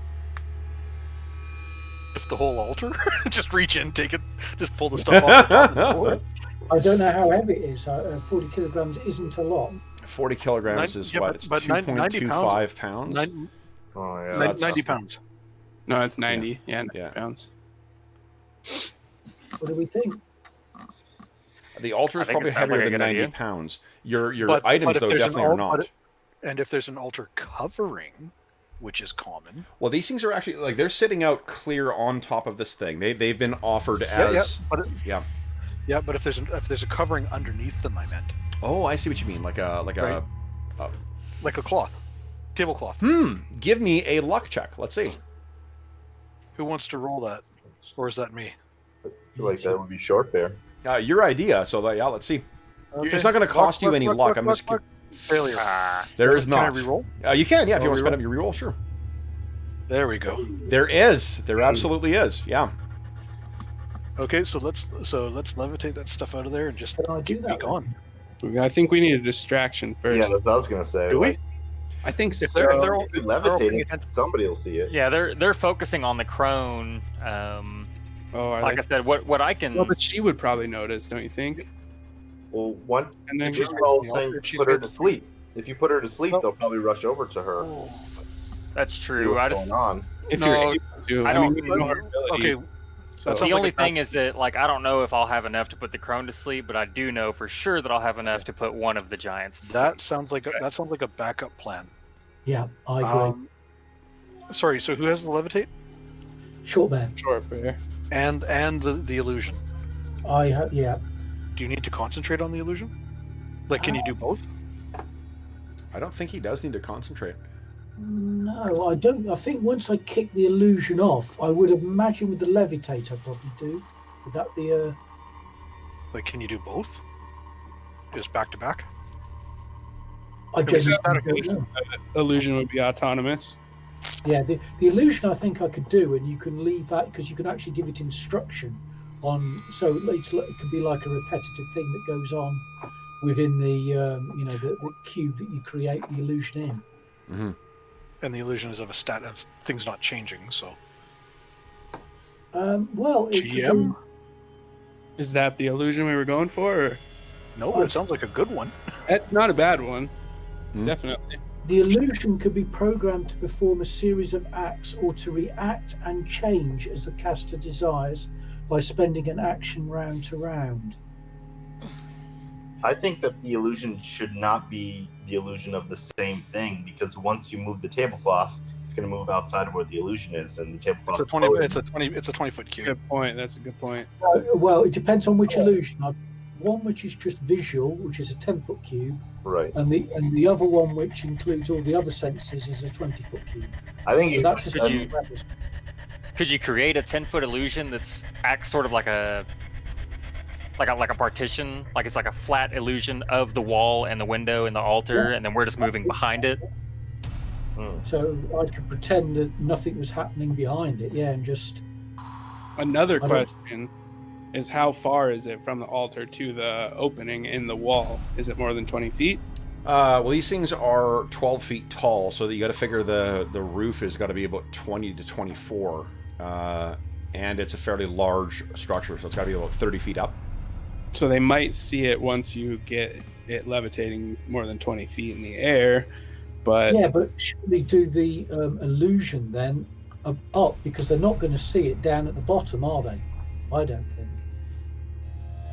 I don't know. You know, if their attention is forward where it should be, I mean, it's worth a shot. But the And- crone is facing the door, right? And the altar. Is she? As Is she far- facing the door or Yeah, the altar? yeah. She's in front of the altar facing it and praying, and they're facing towards her. Is Yeah. she facing towards them? I think she would see Yep. it. You can do it here, right? If you did it here. Well, it's just once you get it so high, because it only goes up to 20 feet. The illusion does. So once you get it past that 20 feet to get it out of the roof, they're gonna see it come above the illusion. Oh, I was. the- We're going out the door. The visual Window. illusion's a 10-foot cube, isn't it? Yeah, Window, it's a not 10-foot door. cube. Yeah. Right. So I don't know. What are we thinking, guys? I don't suppose it's foggy. Is the illusion No, I don't know. So let's spend max 3 more minutes talking about this, and let's put this plan into action. Wait, no, that's a good idea though. You asked if the illusion is mobile, but he said that he can command the illusion. So could he command an illusion like that? That's like a static to like move up. No, With can't move the area of effect. He can change what's happening within the area of effect. Okay. I think it would be better to make an illusion that's in the far corner that Away from them. pulls them towards that area, and then I'm thinking either levitate it out, or depending on the speed, or have one of us run in, run out. I don't know. Okay. yeah, grab like have an good illusion pop in like a window here, Yeah. track Right. them, and then And then Well, What do you- looking at the longhouse here, there's a good chance that if we do an illusion in that top corner, they're actually going to run south out of the door. no, not to scare them, to draw them towards it. Right, but if I they mean, go couldn't- outside to investigate it, they'll have to go through those. but those the doors illusion at the will be bottom. inside. Inside. Okay. Yeah, At the same time- it's Yeah, comes okay. in, or Like Something- nothing big and dramatic. Just something like what is that going on? At the same time, though, if we do use an illusion, they will definitely know something's up. If we try to sneak, they won't necessarily, but we might fail. So You know what? And really, if they notice it, either way they're going to be alerted. Let's try the maybe they won't notice this stealth first. stealth first, and then once we've got it up there, we can grab it and run.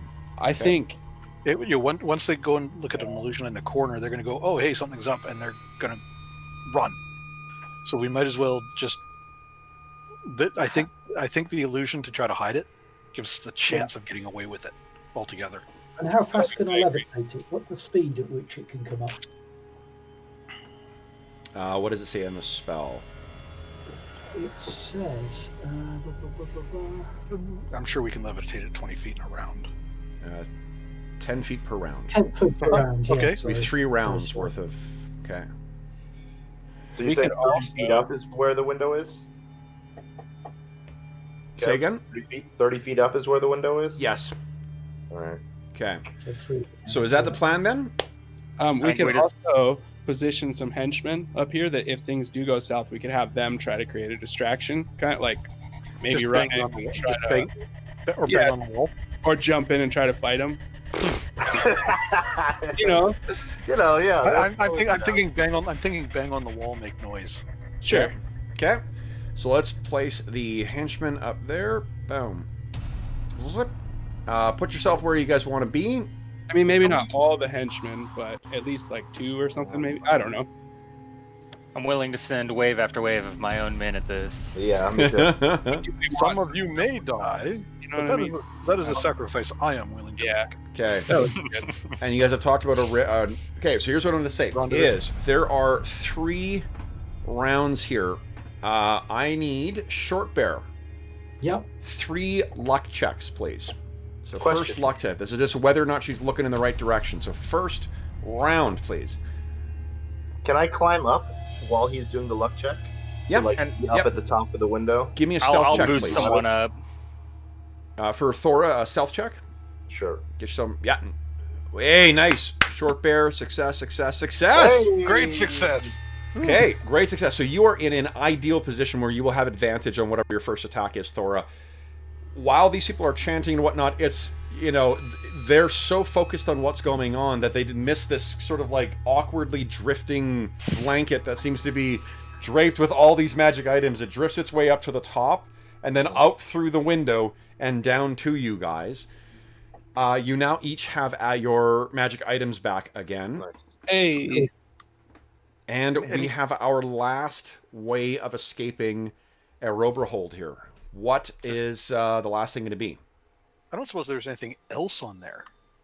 On the altar? Not on top, but there may be elsewhere.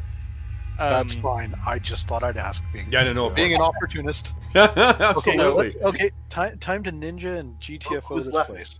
Can Zerzal use his supplies ability? Roll a 1d4 or automatically add 1d4 mundane items to my equipment. Absolutely. Yep. Would a grappling hook and rope be Yep. mundane? I'm all over that. Go ahead. Give me a D4. I'm not asking There where you you go. were carrying that. Excellent. Yeah. So they're in his pack. Same place as the his vial of adventurous acid pack. from before. Prison wallet. All right. So grappling hook, rope, maybe some pythons to jam into a wall for Sure, anyone, yeah. because he is an adventurer. You know, Yeah. he's Definitely. that's what he does. So what do we see as this band of 10 people make their final escape from Erobreholde? Hopefully nothing. Yeah. I think that's We on ninja Zerzal, our way right? out. Are you Zerzal putting has the last pythons one. in, or are you just going to use the grappling hook? I'll toss the grappling hook up, Yeah. and then Zerzal will be. I guess he'll be the first to go up, and he'll try to jam these pythons in for anyone who may not be as comfortable climbing. Okay, so let's do this. Let's have who has not done a task yet? I think Short Bear. Zerzal hasn't done a task Zerzal yet. hasn't. Okay, Zerzal, give me a what is it? Athletics and strength. Is that right? Athletics, yeah. Gotta love that. It's an Athletics old is strength. reliable. If you don't remember what a skill is, just say athletics. It's in most games. Yeah, athletics strength. Nice. Oh, I'll use a reroll for that. That's a good call. Hey. Ooh. So you get up, like in the last bit of this, you go scrambling up this thing, and as you get to the top, the other 9 of you are walking along. Zerzal, you're about to hammer this python in, and you see one of the Jotun, or there's 2 of them who are kind of like staggering by. One of them's got an arm around the other one, and they're talking to each other, and the other one's talking back, and they sort of stagger and stop, and one of them leans against the wall, its massive arm right next to where you are hanging on the wall. You're kind of hanging there, waiting, and then it takes its arm off the wall, and the 2 of them, they're basically like in Jotun, like, I love you so much. No, I love you, man. You're great. So then they go staggering up, wobbling away, drunk. You're able to finish making your way up to the top of the parapets, and you look out. Now, guys, this is our final decision here. You have 4 ways that you can escape, or make the chase away from Erobreholde. Would you be braving the river, stealing a Jotun ship and braving the river to try and outsail them? Would you be trying to make your way through the valley, what you've heard described as the Valley of the Draugr, the Valley of the Dead? Of zombies, yeah. Would you be braving the forest, which is full of teeming, vicious wildlife that you've heard about in the arena? Or do you brave the mountain, which will get you the furthest away from here, but with the most difficult process, the most difficult route? Zerazol's pretty confident in his ability to sail. Yeah. So I mean, we did get into this situation by being caught on a boat, though. I'm just going to throw that out there. And that's true. Their boats are probably not the best boats for us, seeing that all the stuff is probably way bigger. Scale than for giants. Good point. Well, I have. You pull that oar. You do that. Yeah. You gotta hang off the rudder with both hands to turn it. Well, I think that the Valley of the Draugr would be devoid of Jotun, and it would just be filled with Draugr. And at the same time, I have spells like Turn Undead, for instance, that I could turn a tide of undead to like make a path through. That's fair. And Zerazol also has his Cold Iron broadsword, or his Bastard Sword, which deals extra damage to undead.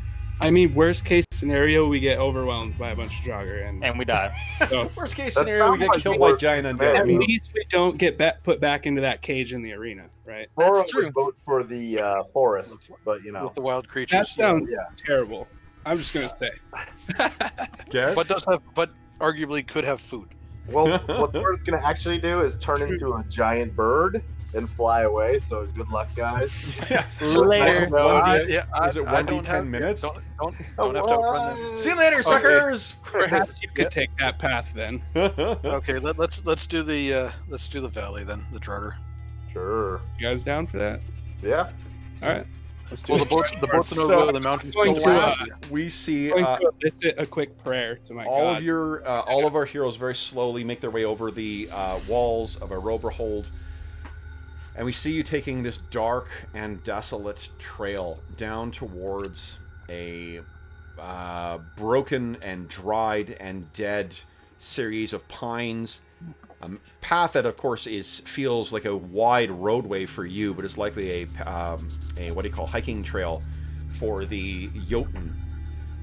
And as our heroes fade into the growing mist around this, they can all take heart in the fact that every one of them has managed to escape from Erobreholde. So, And didn't even lose a henchling. no, That's not right. one henchman down yet. Which is good, because I got really attached to Ingmar. Yes.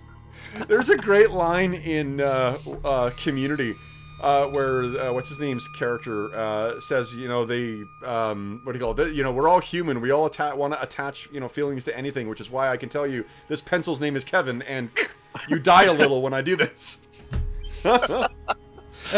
Oh man. So for those listening at home, thank you so much for joining us for this maiden voyage into low fantasy gaming for me, and to our second open table session.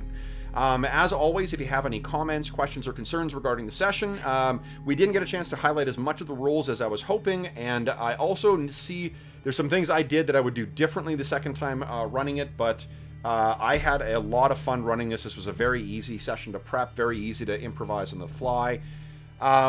You can, of course, leave a comment in the comment section below if you have any questions, comments, or concerns. You can also shower praise on our stalwart heroes, and I'll be sure to pass those accolades along to them. You can also reach me on Twitter at Dungeon Musings, and you can shoot me an email at dungeonmusings@gmail.com. In addition, you can join all of us on the Dungeon Musings Discord server. Next month's open table session is looking like it's going to be the Champions superhero role-playing game. So if you don't play in one of my regular sessions and you would like to join me at the table and have an itching to punch people with some superpowers, there will be an open table session opening shortly on the Discord server. You can feel free to sign up, first come, first serve, and join us back at this table.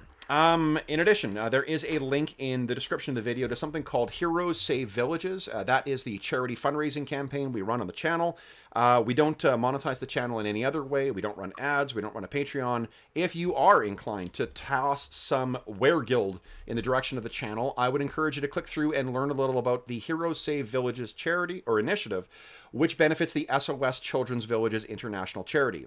SOS Children's Villages International is active in over 130 countries countries and provides benefits to over 80,000 orphaned and abandoned children. It is a really, really terrific organization, and any money donated to the Heroes Save Villages campaign goes directly to them. None of it goes to the channel. None of it goes to a middleman. It all goes to help out those kids. You can learn all about SOS Children's Villages International and the rewards that we've got for donations on there. I don't want anyone to feel obliged, of course, but if you are inclined to toss any financial support in the direction of the channel, that is the direction I would encourage you to do so. Last but not least, I want to thank my players. So, Keith, Corey, Andy, Kev, and Sean, thank you so much for joining me today, guys, in my maiden voyage through low fantasy gaming. I had a lot of fun, and you guys killed it with your role-playing. And you killed my owlbear. Hey, if you're ever looking for a part 2, just let us know. Absolutely. This was great fun. There, that would be pretty fun. Awesome. Yeah. Well, I will definitely. Yeah, I mean with the open sessions, it's partly also an opportunity for me to get these games to the table, bash this, and also to meet new people too. I really appreciate you guys all. And Sean, thank you so much for being a last minute switch hitter for us too. I saw you calling out for that person, whoever it is, and I was like, oh. Opportunity. yeah, and I mean, shit comes up too. Like for Ghost, I mean, you're more than welcome to be back again if if you find out life comes up. So that's that. Anyway, okay, cool. So then, guys, again, thank you so much for those listening at home. Thank you so much for joining us. For the players, thank you so much for joining me in Erobreholde. In my regular campaign set in Thule, I have not had a chance to introduce the Jotun yet. And this is, regardless of whether we see these heroes again or not, this is all canon as far as the Thule campaign works. So I know most of you guys are kind of came to the channel or came to the Discord from Low Fantasy Gaming. We've heard about this expedition for the past 3 weeks in the game. Oh, nice. Yeah, so your heroes may very well make their way back to Tuleborg at some point, or be found as a pile of bones covered in zombies. That has happened in a lot of the one-shots too. Awesome. A very unique, fresh-looking jogger out in the valley. Yes, he's very pale and awesome. Okay, so then again, for those listening at home, thank you so much for joining us. We'll see you again next month with our open table session. Until then, happy gaming.